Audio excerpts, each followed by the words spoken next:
Bonjour à tous, bienvenue sur le podcast hebdomadaire de la cellule avec aujourd'hui un thème extraordinaire, un espèce de crossover entre le jeu vidéo, le JDR. Sébastien Sellerin est avec nous.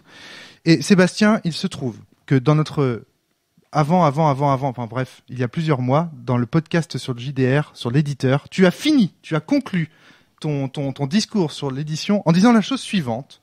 Les gars, réveillez-vous. Le jeu de rôle de masse, il existe. C'est déjà une industrie. Les mecs, ils sont à Singapour, à Montréal ou en slip sur la banquise et ça s'appelle le jeu vidéo. Et oui, c'est ce que je prétends, oui. Tu as dit que le jeu de rôle de masse c'était le jeu vidéo. Alors, tu as dit qu'ils étaient chez Ubisoft, c'est ça? Ubisoft. J'ai dit que chez Ubisoft, il y en avait, ouais. Oui, il y en a. Justement, Ubisoft est avec nous, mon ami, parce que ce soir, je t'offre en exclusivité Raon, ça va la pêche? Bonjour, très bien, oui, ça va. Tu as la patate.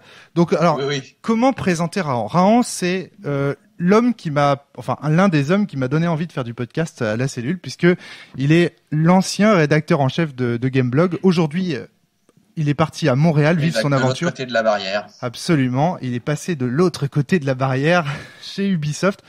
Raon, j'ai envie de te poser une question pour débuter ce podcast. Est-ce qu'il est vrai que Ubisoft, les initiales UBI, ça veut dire Union Breton Indépendante? Faudrait que tu poses cette question-là à un certain Yves Guillemot plus exactement, mais je crois que ça vient surtout du mot ubiquité.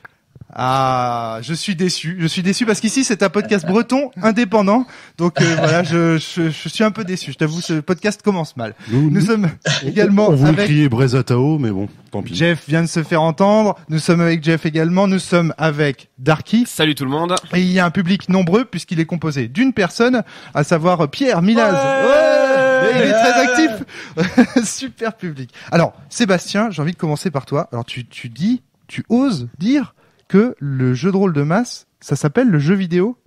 Argumente là. Alors, il faut remettre les choses dans son contexte. On avait une conversation en fait pour savoir si effectivement il y avait une différence entre des jeux édités par des maisons d'édition et des jeux auto-édités par des indépendants. Et on se posait aussi la question de savoir, qui sont les indépendants et est-ce que est-ce qu'une création d'œuvre imaginaire interactive, dès lors qu'elle arrive chez un éditeur, est-ce qu'elle prend une autre valeur? Et puis il y avait cette idée, comme tu aimes bien la défendre, Marie, que il y a des gens qui sont plus indépendants que d'autres dans la création et que vraisemblablement ceux qui sont dans des industries, n'est-ce pas, ils sont moins indépendants d'un aspect créatif, ce qui, à mon avis, est loin d'être vrai. Mais bref, on digressait pas mal.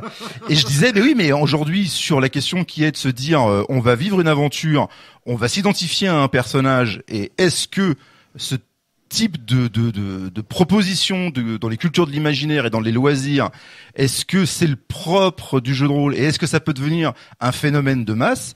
Alors, c'est pas le propre du jeu de rôle au sens le jeu de rôle papier, comme moi j'en publie, mais est-ce que c'est un phénomène de masse? J'ai l'impression que oui, parce que le jeu de rôle papier, il a fait école et il y a des game designers qui ont quitté les papiers et les crayons et qui ont été formaliser un certain nombre de choses, de la documentation fonctionnelle, du contenu, et puis qu'ensuite il y a d'autres métiers qui ont donné vie à cette création par le média vidéoludique. C'est mon avis. Et je crois que les résultats, on parlait d'Ubisoft, mais il y en a d'autres. Les résultats qu'enregistrent certains nombres de ce jeu où on a un personnage et où on vit une histoire, laisserait rêveur pas mal d'éditeurs de jeux de rôle classiques ou traditionnels à l'ancienne sur papier comme moi. Donc en fait là tu es en train de dire, du point de vue du métier, les gens qui faisaient de l'édition de jeux de rôle continuent l'aventure dans le jeu vidéo? Moi je connais des gens qui ont commencé par le jeu de rôle traditionnel, à écrire des scénarios, à inventer des dispositifs, des game design, et qui aujourd'hui ont été travaillés dans le jeu vidéo. Alors bien évidemment ils n'exercent pas exactement le même métier, mais ils mobilisent un certain nombre de compétences et d'éléments de culture des loisirs qui sont identiques. Oui. D'accord. Raon, ton expérience, est-ce que tu connais beaucoup de gens qui travaillent dans le milieu du jeu vidéo est-ce qu'ils sont rôlistes? Est-ce que tu connais... Oui, il y en a énormément. Je pense que c'est pas nécessairement lié à la nature de ces deux jeux. Ces deux expériences ludiques qui restent quand même assez différentes, le jeu vidéo d'un côté, le jeu de rôle traditionnel sur table de l'autre, mais en fait plutôt de la culture de l'imaginaire et tout l'héritage de la SF, la fantasy, etc., qui mène naturellement des gens d'une certaine génération qui sont aujourd'hui entre 30 et 40 ans, peut-être même un peu plus parfois, vers ces deux disciplines-là partagent effectivement pas mal de choses. Et puis quand tu parles de game design d'une manière générale dans le jeu vidéo comme dans le jeu de rôle papier, en fait tu parles de système, tu parles d'un système de règles, tu parles d'un cadre qui permet d'animer quelque chose qui est ton aventure, soit sur un écran, soit autour d'une table. Donc en gros, oui, il y a un terreau commun. Il y a un terreau commun. Pour autant, est-ce que autour de cette table, ici, parmi les joueurs, donc là je me tourne plutôt vers Darky, vers Jeff, est-ce que vous trouvez que les rôlistes se reconnaissent dans le jeu vidéo, ou est-ce qu'au contraire, parmi les joueurs, j'entends, il n'y a pas une espèce de concurrence qui se met en place, en tout cas du point de vue des rôlistes? Est-ce que les rôlistes n'ont pas tendance à regarder du côté du jeu vidéo comme le grand concurrent? Moi, j'ai entendu beaucoup de rôlistes au cours de ma carrière de podcasteur, d'éditeur, d'auteur de ce que tu veux, me dire, en fait, ce qu'a bouffé le jeu de rôle, c'est le jeu vidéo. Allez, soyons clairs. Qu'est-ce que vous en pensez? Moi, j'ai entendu ça. Je suis je suis seul à avoir entendu ça. Non, j'ai déjà entendu ça aussi. Le problème, c'est avoir un avis là-dessus. C'est vraiment soit on est vraiment tranché en disant effectivement le jeu de rôle a été bouffé par le jeu vidéo, mais parce que j'aurais eu tendance à penser comme ça il y a quelques années, malgré le fait aussi que je pratique le jeu vidéo. Mais au fur et à mesure, je pense que il y a peut-être une forme de complémentarité quelque part. En tout cas, j'aimerais y croire, on va dire.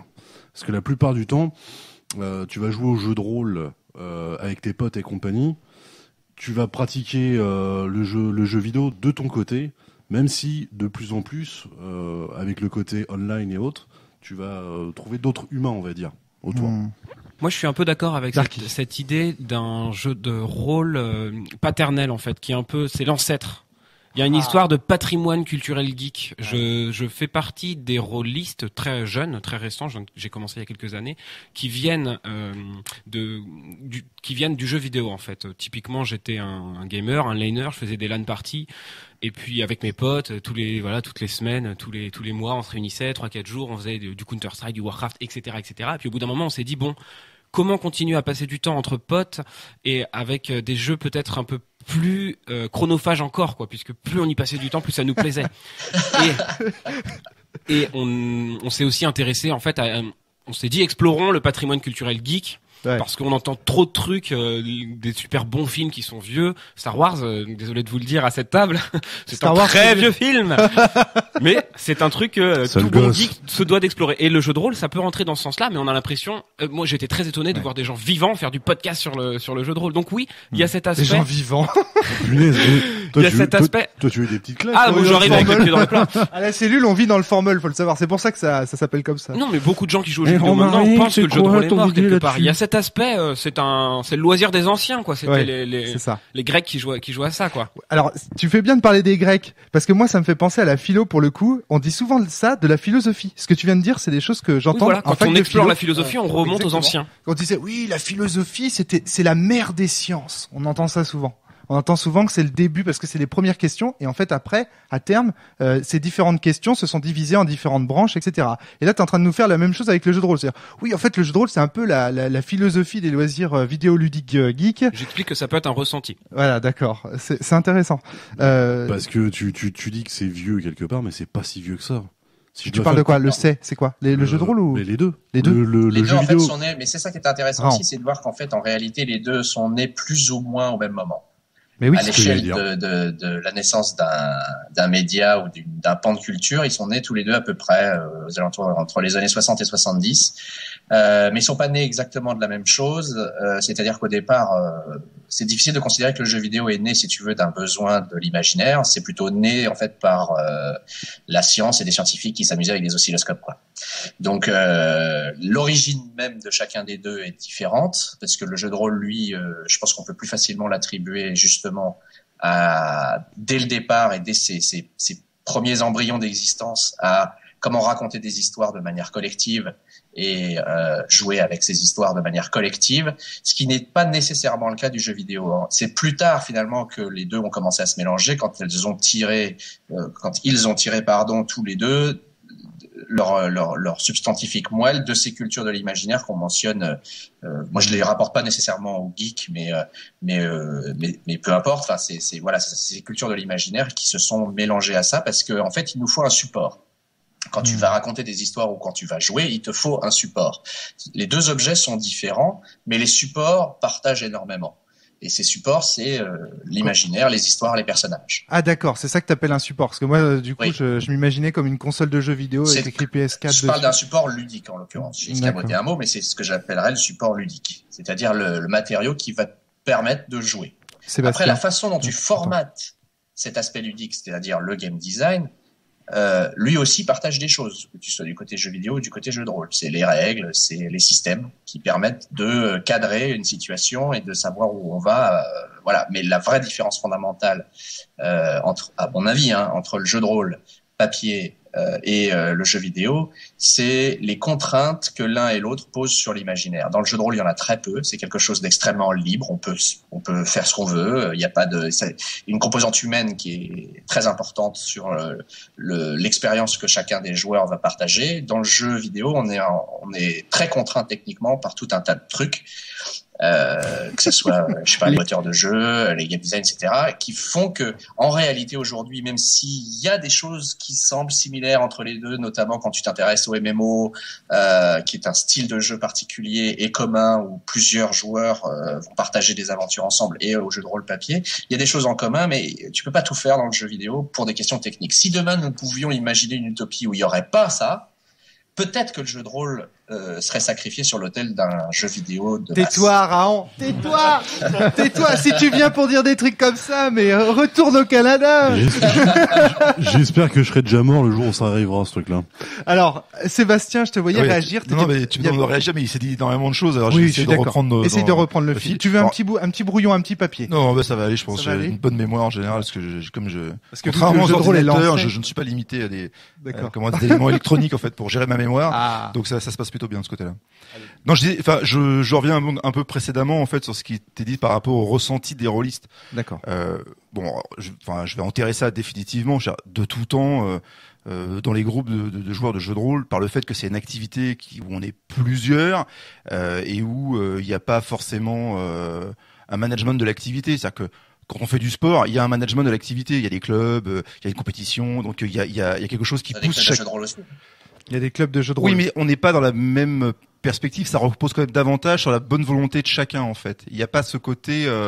Tu vois, si on prend une activité sportive, institutionnalisé, quoi. Voilà. Ouais, c'est ça. C'est-à-dire que dans une activité sportive, il y a les joueurs, mais il y a aussi un coach, il y a aussi un entraîneur, et ces gens-là, ils ont des rôles d'accompagnement qui ne sont pas dans l'activité. Le jeu de rôle n'a pas ça.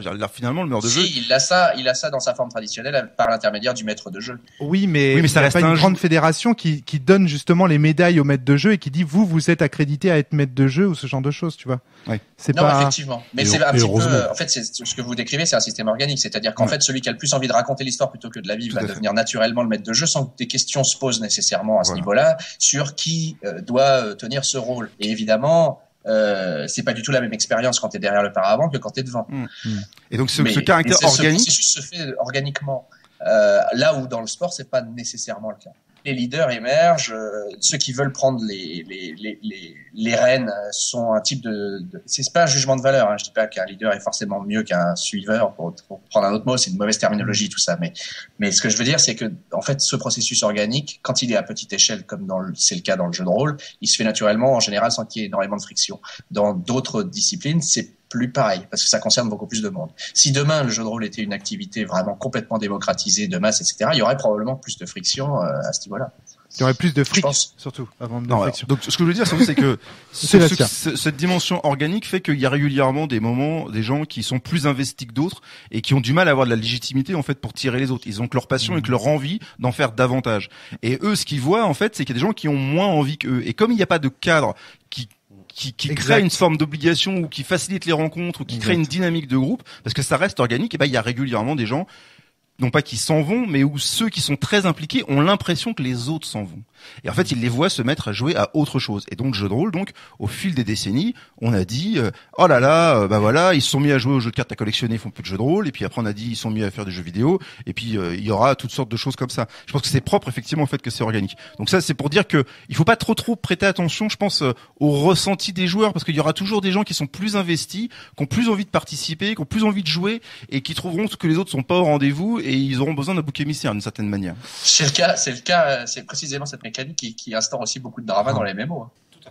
Darky, tu voulais ajouter quelque chose là-dessus? Non, je voulais dire, c'est tout à fait vrai. On entend tout le temps que tel MMO est en perte de joueurs. Oh là là, c'est dramatique. C'est un ressenti permanent de drame, quoi.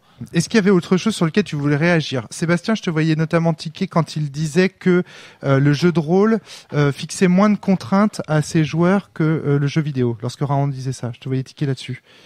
Non, c'est pas, il y a pas moins de contraintes, mais c'est pas la même manière. C'est sûr que le jeu vidéo, le fait que ça soit pris en charge par des machines, elles ont des capacités de calcul. Il y a des choses qu'elles sont en capacité de faire, des choses qu'elles ne sont pas en capacité de faire. Et même lorsqu'elles sont en capacité de faire, si les informations leur sont mal communiquées, si elles sont mal structurées, elles seront lentes, elles seront imparfaites, et il y aura ce qu'on appelle des bugs, voire même les choses ne fonctionneront pas du tout. C'est vrai que dans l'activité jeu de rôle, par définition, il n'y a pas la machine, il y a un acteur humain qui prend le groupe en main, qui le pilote et qui comble à tout ce qui manque. Donc ça lui donne une plus grande souplesse, mais comme on a dès qu'il y a du vivant en fait. Non, moi ce que je dis par rapport au fait de médias de masse, c'est que je pense que tu disais, c'est vrai qu'il y a une distinction sur les médias. C'est-à-dire que d'un côté, on a un loisir qui va émerger de l'évolution d'un média qui est plutôt technique, par l'électronique. Effectivement, on passe de l'oscilloscope à de plus en plus de possibilités d'interagir et plus exactement d'obtenir des manifestations, des comportements visuels sur des interfaces suite à des interactions. Alors que de l'autre côté, on a plutôt la volonté de raconter des histoires autrement, et collectivement. Voilà, et collectivement, voilà. Mais ça, c'est une grosse différence parce qu'il y a quand même même si évidemment le profil du joueur de jeux vidéo d'aujourd'hui n'est pas nécessairement le gars qui est tout seul devant son écran, loin de là. Le jeu vidéo permet et est né aussi il est fait pour avoir des expériences en solo. Ouais. En jeu de rôle, c'est pas possible, ça n'existe pas. C'est-à-dire que dans ses définitions de base, ça n'est pas du jeu de rôle si c'est pas collectif. Alors c'est vrai. Après, il y a des tentatives de jeux comme Sweet Agatha, par exemple, qui a fait le buzz il y a de ça 2 ou 3 ans, qui a voulu essayer de faire du jeu de rôle en solo, c'est-à-dire que tu puisses jouer devant ton livre tout seul. Ça ne fonctionne pas. Nous, à la cellule, on l'a testé, c'est pas probant. Donc, non, mais sinon, après, tu pourrais revenir à d'autres objets qui sont, à mon avis, à tort assimilés au jeu de rôle, comme les livres dont vous êtes le héros et ce genre de trucs-là. C'est des expériences solo qui se vivent avec l'imaginaire, mais enfin, en fait, ça reste des carcans différents. Tu peux pas l'imaginaire du joueur, en l'occurrence puisqu'il sera tout seul, déjà limite d'autant plus que quand tu as plusieurs joueurs qui partagent un même imaginaire et qui peuvent contribuer chacun à une histoire, mais en plus il y a pas cette c'est-à-dire qu'en fait quel est le véritable point commun entre tous ces trucs-là, c'est l'interactivité. Ouais. Quelle que soit sa forme d'expression. Et en fait, le jeu de rôle, tout le monde a plus ou moins autant d'interactivité. Et finalement, comme les règles, on le sait tous, sont finalement assez superflues, c'est-à-dire qu'elles pourraient ne pas exister à partir d'un très bon master. Je vais te tuer. Ah, décidément. Non, mais je sais bien que la majeure partie des gens, c'est pas le cas, mais enfin, au bout d'un moment, je pense pas qu'il existe un seul master qui ait pas à un moment jeté une pile de dés derrière un écran juste pour faire genre. Ça c'est vrai dans le jeu de rôle dit classique. C'est pas les règles ne sont pas elles servent, elles offrent un cadre qui est important pour beaucoup de joueurs et dans beaucoup de cas, mais elles ne sont pas aussi nécessaires qu'on pourrait le penser. C'est-à-dire qu'en fait, vraiment, je pense, en tous les cas, c'est mon expérience à moi, mais finalement, que tu sois maître ou que tu sois joueur, c'est quand les règles finalement sont parfois mises un peu de côté qu'on peut se permettre justement d'imaginer à la marge et de faire des choses qui ne sont pas prévues et qui sont intéressantes. Je tiens juste à préciser quelque chose, c'est que l'expérience de jeu de rôle que tu as, c'est l'expérience du jeu de rôle dit classique, avec un meneur et des joueurs.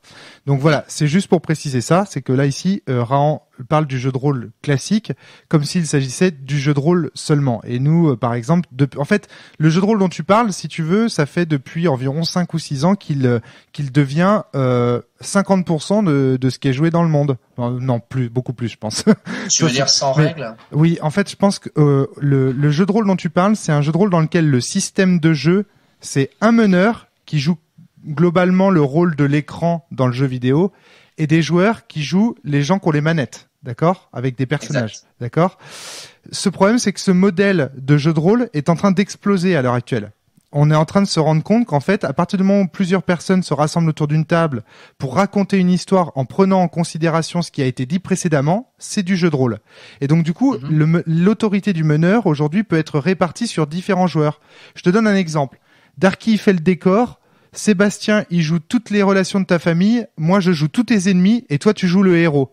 On est 3 meneurs, un seul joueur. Et ben ça, aujourd'hui, c'est du jeu de rôle qui existe. Donc là, dans ce cas-là, les règles sont hyper importantes et tu ne peux pas t'en passer. Toi, ce que tu dis, c'est le système de résolution des actions, c'est-à-dire en gros la simulation physique, si j'ose dire, le moteur physique du jeu de rôle, on peut s'en passer à partir du moment où on dit c'est cohérent, ça passe. Tu vois ce que je veux dire? Ou alors, c'est pas seulement ça, c'est aussi une question de pure relations humaines entre les joueurs qui sont autour de la table. Évidemment. Ils se connaissent très très bien. Bon. Évidemment. Je simplifie à gros traits si tu veux, Lara, pour t'expliquer rapidos. Mais en gros, aujourd'hui, dans le milieu du jeu de rôle, le jeu de rôle là, c'est un jeu de rôle parmi les autres, celui que tu es en train de dire. Et aujourd'hui, les règles commencent à reprendre progressivement de l'importance dans le jeu de rôle au sein d'un truc qu'on appelle le contrat social. Mais là, on est en train de rentrer dans des débats proprement rôlistes. Oui, c'est le podcast de la cellule, c'est-à-dire qu'à un moment donné, il faut que Romary qui prêche aussi. Oui. Merci Sébastien, je te remercie de me balancer des trucs comme ça dans la gueule. Je t'adore, je vous adore les gars, revenez quand vous voulez.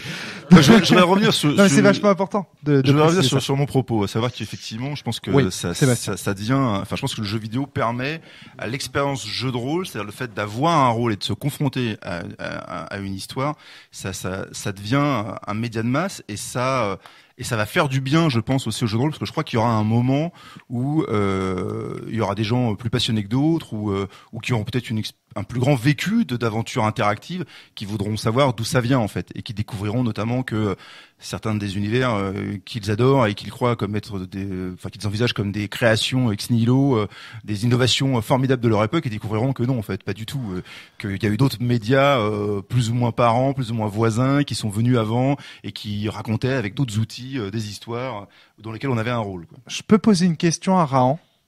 Qu'est-ce qui va se passer, Rahan, pour le jeu vidéo lorsqu'on va se passer de l'écran, lorsqu'on va se passer de la manette, qu'on te mettra une puce dans la tête et que tu joueras à Deus Ex comme si tu y étais? Qu'est-ce qui va se passer? A priori, on y est déjà, pas. vous me verrez plus. Ce sera fini pour toi. C'est ça, ouais, je serai tout le temps connecté. Tu crois pas Effectivement, oui, non, mais le paradigme de l'écran, c'est la plus grosse limitation à laquelle est confronté le jeu vidéo aujourd'hui. Je tiens cependant à rassurer ceux qui se posent cette question, ce sera probablement pas pour tout de suite. Mais je pense pas que si on revient en fait aux briques fondamentales qui construisent un jeu vidéo, qu'il soit narratif ou non d'ailleurs, ça va pas changer fondamentalement les choses. C'est plus ta boîte à outils, elle aura pas les mêmes outils, mais en réalité, ce qui fait une bonne histoire, ce qui fait une bonne expérience, ce qui fait de l'immersion, etc. Tu peux pas ramener ça uniquement à ces éléments-là. Il y a toujours des principes fondamentaux derrière qui, eux, sont presque immuables, je pense. D'accord. Alors là, ce que tu veux dire, c'est que c'est pas dépendant, l'histoire vécue dépend pas au final, le jeu de rôle ne dépend pas d'une interface. C'est un savoir-faire, un savoir créer de la fiction par des règles précises. Elle dépend d'une interface, mais elle n'a pas la même nature que celle du jeu vidéo. Et son interface, c'est les relations humaines et le dialogue et le langage. Mais c'est moins rigide en fait. Et c'est moins rigide. C'est ça. Enfin, c'est moins rigide et puis c'est plus libre. Enfin, t'as pas. En soi, le langage a assez peu de limites. Tu peux exprimer tellement de choses avec ça. Avec une image, c'est un peu plus compliqué parce que déjà, elle a un cadre, effectivement. Donc, si après, tu me dis, je vire le cadre et puis on a une puce, on est tous sur un fauteuil, on est dans l'univers du jeu, tu restes limité par le champ de ton regard. Il faut bien que tu tournes la tête, il faut bien que tu peux pas tout faire comme ça. Alors que, avec le langage, on peut exprimer des choses qui sont pas limitées de la même manière.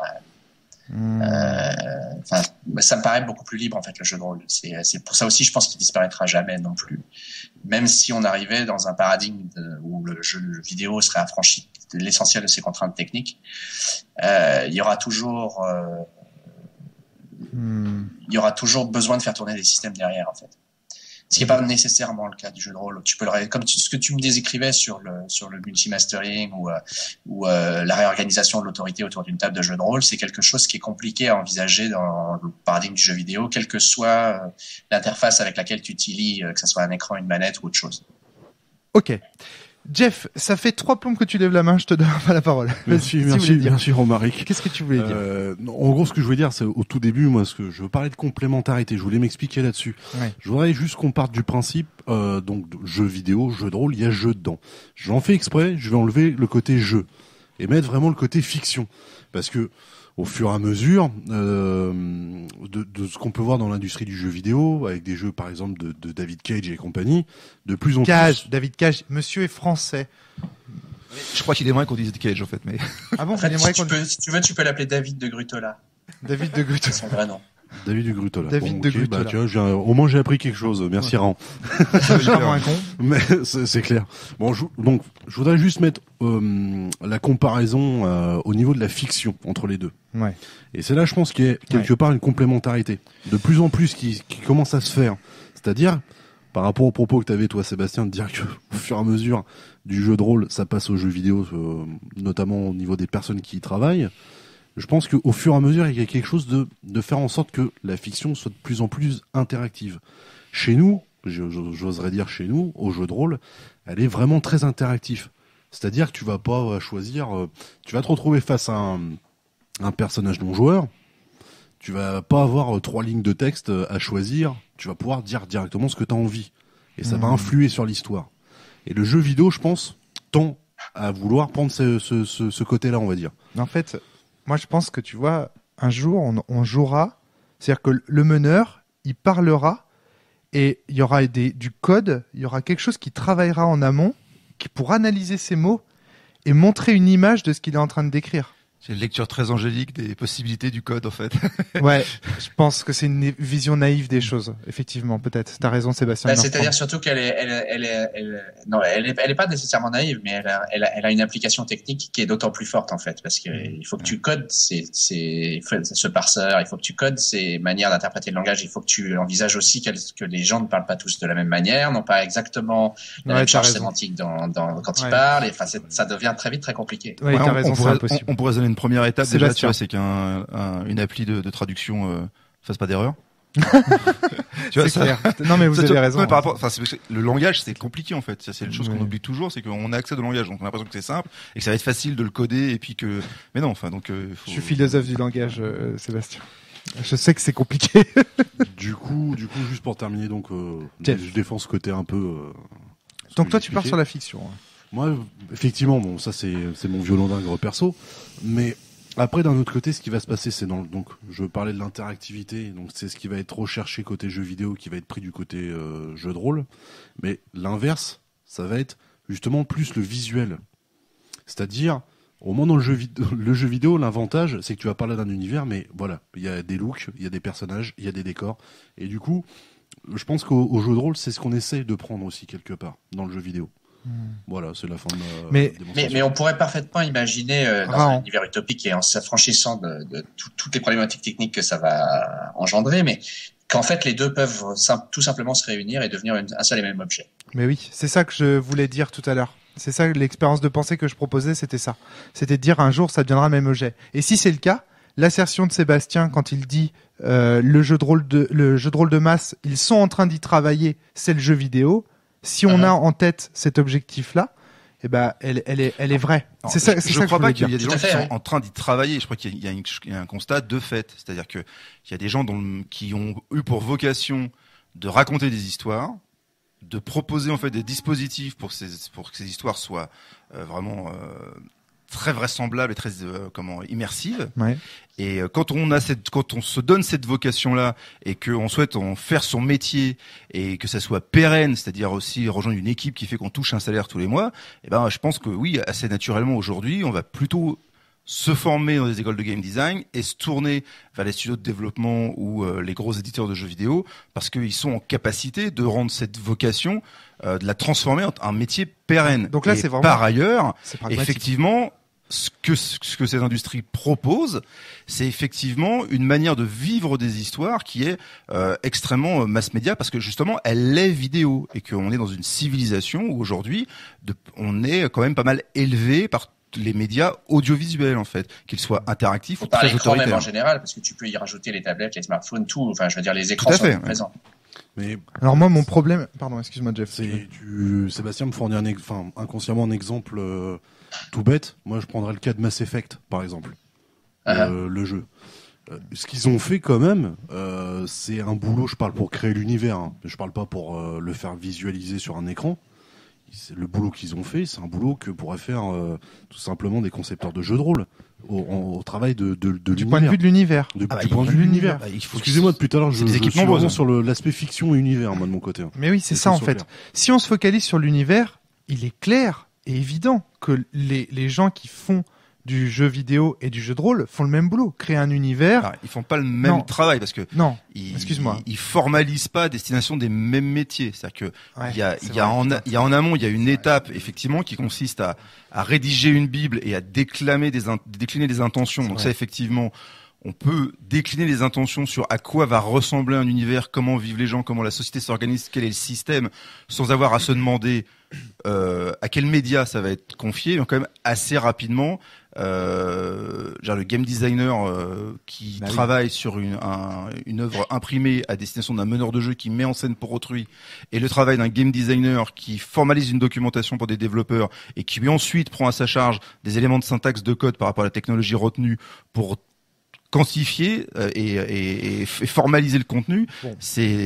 Voilà, il y a un corpus commun de compétences et de culture, mais il y a un moment donné, il y a aussi des compétences qui, au quotidien, jour après jour, les game designers dans le jeu vidéo, ils font pas que dire comment les personnages sont habillés et à quoi ressemblent les décors. Hein. C'est des gens qui se passent énormément de temps à formaliser des données. Donc, autant dans un jeu de rôle, on peut se contenter de faire un tableau d'armes avec 5-6 lignes en se disant voilà, et puis les gens vont broder. Le jeu vidéo, c'est pas ça. Hein. Il faut anticiper tous les paramètres, se poser la question des comportements de chaque valeur. C'est-à-dire que c'est pas seulement ça fait tant de dégâts, c'est aussi dire ça fait tant de dégâts et le joueur le perçoit de cette manière-là. Donc il y a un travail de formalisation qui est beaucoup plus. Mais c'est à cause de l'importance du visuel. C'est-à-dire, encore une fois, quelque part dans le jeu de rôle, l'écran, ce qu'on lui substitue, c'est la tête de chacun qui s'imagine ce qui se passe et qui le visualise de manière interne. Absolument. Et en plus, ça formate l'objet dans son ensemble, parce que dans le jeu de rôle, il suffit d'écrire quelque chose quelque part ou de le dire pour qu'il existe. Dans le jeu vidéo, à partir du moment où tu as écrit, ce n'est que la première étape. Après, il faut le modéliser, il faut le texturer, il faut écrire son code, etc. Enfin, c'est beaucoup plus compliqué. Tout ce que je disais, c'est que dans cette première étape, il y a au moins un mec qui fait à peu près la même chose. Il voit ce qui va résister. Un auteur ou des auteurs, et une vision ou des visions. Alors après il y a des métiers je pense qui sont plus facilement transversales, c'est-à-dire que je pense que quand ton métier c'est scénariste ou plus précisément quand tu es sur certaines étapes du scénario comme le dialogue, tu pourras travailler sur une fiction comme sur des éléments pour un jeu de rôle ou comme pour un jeu vidéo. Tu tiendras compte de contraintes, tu vas pas travailler avec les mêmes outils, tu vas pas transmettre tes dialogues de la même manière. Alors par exemple les gens qui ont été amenés à faire des jeux dialogués sur le web, ils rentrent pas espace ou apostrophe, ils rentrent les éléments d'HTML qui correspondent à des espaces et à des apostrophes. Quoi. Donc il y a des compétences techniques quand même. Maintenant, il y a aussi des choses qui sont propres à des médias. Et là pour le coup dans le jeu vidéo, il y a une palette de métiers et de spécialités. Alors pour autant, faut pas croire que raconter une histoire, c'est vrai pour tous les médias, parce que le média, il introduit quand même des attentes d'interaction. C'est-à-dire que on prend une même histoire, si je la formalise pour le jeu de rôle, si je le formalise pour une série télé, si je le formalise pour un film, si je le formalise pour un jeu vidéo, je vais pas m'attarder aux mêmes détails et je vais pas formaliser par le détail les mêmes moments. Je pense que dans le jeu de rôle, c'est sur une écriture où tu donnes les éléments à la mise en scène. Ouais. Dans le jeu vidéo, t'écris quand même beaucoup d'actions parce que effectivement, t'es sur un média de l'interaction. C'est-à-dire que tu peux pas raconter toutes les histoires dans le jeu vidéo. En fait. Je peux te supposer quelque chose, te poser un truc. Je pense que c'est parce que dans le jeu de rôle, on est là pour élaborer une partie de jeu, alors que dans le jeu vidéo, tous les métiers dont tu parles, ils sont là pour mettre en place un flux d'images ou un flux de son. Ou tu vois ce que je veux dire ou pas. Et donc du coup c'est plus du tout la même chose. Comme ils sont là presque pour créer ce qu'il y a dans ta tête quand on est dans le jeu de rôle, alors que dans le jeu de rôle t'as pas besoin de créer le flux qui est présent dans la tête, c'est l'imagination qui le fait. Enfin je sais pas comment. Mais c'est ce qui lui permet aussi, je pense, d'être un mass média, parce qu'en fait la proposition elle est finie. On a tous fait l'expérience du jeu de rôle et on a tous fait aussi l'expérience de on assiste à une partie de jeu de rôle, c'est-à-dire on est extérieur au jeu. C'est-à-dire que tu entends les mêmes choses, c'est-à-dire que le meneur de jeu parle, il te décrit les mêmes choses, mais le simple fait que toi tu ne te sois pas engagé personnellement à se dire je suis un acteur de l'expérience, tu ne reçois pas le récit de la même manière. Exactement. Le jeu vidéo, c'est pas ça, tu formalises dans le détail et du coup, c'est plus accessible. Et pourquoi je parle aussi de médias de masse, avec ce que ça peut avoir de péjoratif, parce que dès lors qu'on a ce dispositif-là, je pense que il y a quand même des histoires qui deviennent difficiles à raconter, où il y a des univers qu'on s'interdit selon les activités pour lesquelles on travaille. C'est-à-dire que je pense que si je veux faire un jeu massivement multijoueur et que mon objectif c'est d'avoir le plus d'abonnés possible, le plus vite possible, pour avoir un modèle financier où finalement je vais gagner énormément d'argent avec beaucoup d'abonnés, j'ai des choix marketing qui interviennent à tous les éléments de la création. Pas forcément au départ, mais il y a un moment donné, il y a des gens qui disent, écoutez, ça serait cool que vous mettiez telle race parce qu'on a fait les sondages, il y a des études de consommateurs, et on pense que si on fait des pandas, ça va être cool, quoi. Des chats. Oh, ça me rappelle quelque chose, ça. Ouais. D'accord. Alors, ce qui veut pas dire qu'il n'y a pas non plus une création plus indépendante avec des gens qui se permettent des univers que les éditeurs ont peut-être du mal à accepter. En fait, moi mon problème dans ce sujet, parce que j'ai du mal à cadrer ce sujet en fait, et mon problème dans ce sujet en fait, je m'aperçois que c'est pas le jeu de rôle, c'est le jeu vidéo. En fait, le jeu vidéo, c'est une anguille. C'est-à-dire que sitôt que t'essayes d'en avoir une définition, t'as un gars qui arrive avec son exemple et qui te dit non, c'est pas ça, regardez, il y a de journée, regardez, il y a Flower. Ouais. Et dans Flower, on joue il est protéiforme, du jeu de rôle, oui. Et oui. Mais je pense que je crois que peut-être nous, on a cette sensation-là parce que on est en train de s'exprimer en français. Ah. Un anglo-saxon, quand il a la même conversation, en fait, dans les vocables qu'il va utiliser, le média est présent. C'est video games, c'est role-playing games. Et d'ailleurs, il y a même social games.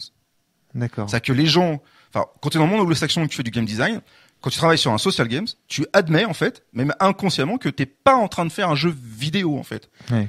Et ce qui est vrai, parce qu'effectivement, t'es plutôt sur un jeu de type en flash, avec des clics, et c'est de la gestion. Ouais. Mais ce que t'es en train de faire, c'est pas d'interagir avec la vidéo, c'est de faire des échanges avec les autres. Et c'est pour ça qu'on le qualifie de social. D'accord. Alors que pour l'anglo-saxon, le role-playing games, t'es bien en train de jouer, mais ce que tu fais, c'est bien du role-playing. C'est-à-dire que l'anglo-saxon, il admet, dès le départ, sans ambiguïté, le fait qu'il y a une dimension théâtrale. Ouais, d'accord. Très intéressant. Tu l'as quand même aussi dans le français, hein, quand tu dis jeu de rôle, c'est une traduction littérale qui fonctionne. Moi, ce que je pensais que tu allais dire, en fait, et qui était intéressant, c'était plutôt l'incapacité chronique qu'a le français à exprimer des concepts aussi complexes que le gameplay. Ouais. Que ça soit dans le jeu vidéo, mais c'est finalement applicable au jeu de rôle aussi, ou le game design. Ouais. Par exemple, qu'est-ce que c'est vraiment que le gameplay? C'est quoi cet objet? C'est quoi ce truc qu'on appelle si simplement dans une culture anglo-saxonne avec un seul mot qui comprend tout le reste? Ben, en français, c'est compliqué. J'ai déjà été confronté à plusieurs situations parce qu'en fait, c'est un mot gameplay qui peut décrire tout un tas de trucs différents, que ce soit le système de règles, l'expérience moment à moment du joueur. Enfin, c'est compliqué. Il y a ça, mais tu sais, je pense que le jeu de rôle, c'est pas non plus si simple quand même, parce que, moi, j'ai été amené à faire à parler de jeu de rôle dans différents environnements. Et, t'as des gens pour qui le jeu de rôle, en fait, c'est un outil de psychanalyse. T'as des gens pour qui le jeu de rôle, tout de suite, ils connectent au théâtre, mais sans imaginer que ça puisse être ludique. Donc c'est pas si évident que ça. Et puis alors, n'oublions pas que quand on parle de jeu, pour nous, là, c'est évident qu'on parle de game. Mais pour la plupart des gens, vous abordez n'importe qui dans un supermarché, vous lui demandez qu'il vous montre un jeu, il va vous montrer un jouet. Ouais. Et oui, c'est parce qu'en anglais, il y a une différence entre game et play. Ouais. C'est ça. C'est pas la même chose. En français, on n'a pas cette distinction. Et je trouve que là-dessus, les anglo-saxons, ils ont quand même cette facilité parce que le média, il est intégré dans le vocable. En fait. Je trouve sévère avec le français quand même. La distinction entre jeu et jouet, elle arrive quand même. Hein. Je suis pas sûr. montres un jeu. To play et to game, c'est deux choses qui sont. Enfin, en français, ça s'appelle jouer. Point. Ouais. Et puis c'est pas jouer un rôle, c'est pas jouer un sport en fait. Ouais, c'est pour ça de plus en plus qu'il y a le terme ludique qui apparaît quand même. Bah oui. Ouais. Ludique, ça c'est un mot franchement ces 10 dernières années qui apparaît de plus en plus. Alors, moi là-dessus j'ai une autre théorie. Je pense que j'ai une autre théorie, c'est qu'il faut pas oublier que la France c'est un pays qui se construit autour des valeurs qui viennent plutôt des humanités. Et on assiste dans la société, d'un point de vue global, à une révolution, à une montée en puissance de la technique et de tous les métiers qui sont liés à la technique. Je pense que pour une civilisation comme la nôtre, qui s'est plutôt définie vis-à-vis des humanités, c'est compliqué d'admettre que la technique arrive et de s'emparer du vocabulaire de la technique. D'accord. Et finalement, en utilisant le mot ludique, on reste quand même avec un mot qui vient plutôt des humanités pour parler de quelque chose qui est de la technique. Mais en fait, c'est d'interactivité. C'est-à-dire que ce qui se passe, c'est que par l'internet et toutes les solutions digitales, il y a de plus en plus d'interactivité. Et comme nous, en France, on est dans une société qui est dominée par les pensées issues des humanités, on préfère parler de ludisme, en fait. Mais je pense, c'est fondamentalement un abus de langage. D'accord. D'où c'était venu toutes ces réflexions-là sur les humanités et tout ça, enfin, en Mais réfléchissant. c'est marrant parce qu'on est passé par là dans le jeu vidéo aussi. Je veux dire, l'invention du mot ludisme, à un moment, elle s'est présentée comme une évidence. C'était quelque chose de nécessaire alors qu'on pouvait parler de jeu. Mais ça rejoint toujours cette bulle de discussion qu'on a sur la terminologie et la sémantique du mot jeu en français. Ouais, d'accord. On a ressenti le besoin de parler de ludisme pour traduire des concepts qui sont légèrement différents du simple concept de jeu. Par exemple, la jouabilité, bon déjà c'est un mot qui est pas très joli, mais quand tu parles de jouabilité dans un jeu comme on pouvait le faire dans les années 80 ou 90, tu sais, dans les notations, etc., on disait est-ce qu'un jeu il est jouable ou pas, c'est en gros est-ce que tu arrives à faire ce que tu veux faire dedans, quoi. Ouais, c'est ça. Ça marchait, mais aujourd'hui c'est plus si simple que ça. La jouabilité d'un jeu, ça veut plus vraiment dire grand-chose. Et puis certains l'ont rapporté à ce qu'est le gameplay, c'est-à-dire qu'on traduisait gameplay en disant bah c'est la jouabilité, mais non, c'est pas si simple que ça. Donc effectivement, on est quand même dans une situation où on est obligé d'inventer des mots parce que le ludisme ça n'existe pas. Hein. Oui. C'est pas un vrai mot. Oui, on l'utilise, mais en fait c'est un barbarisme. Mais on est quand même dans cette situation-là. Et pour rejoindre la comparaison avec le langage anglo-saxon, c'est beaucoup plus facile d'inventer des mots en anglais qu'en français. C'est plus naturel, en fait. Ouais. Ça fait partie de la culture. Ils inventent des mots tout le temps. Ils créent des verbes avec tout et n'importe quoi. En français, c'est pas dans nos habitudes. On pourrait le faire. Hein. Je veux dire, techniquement, il y a pas. On pourrait le faire, hein, mais on le fait beaucoup moins. C'est pas dans notre culture. La conversation vraiment que vous avez là, elle est super intéressante et parle de l'évolution et de notre rapport au jeu, etc. Je voudrais quand même revenir au cœur du sujet, qui est cette phrase de Sébastien Sellerin. Moi, mon problème avec ta phrase, Sébastien, c'est que dans le fond, j'ai l'impression que dans le jeu vidéo, tout ce qu'on nous offre, c'est un flux, c'est des images, c'est des sons, et alors que dans le jeu de rôle, ce qu'on m'offre, c'est une matrice à créer des émotions, des images, oui, mais dans ma tête, etc. Et moi, ce que j'aime pas quand on dit que le jeu vidéo, c'est le jeu de rôle de masse. Non, c'est pas ce que je dis.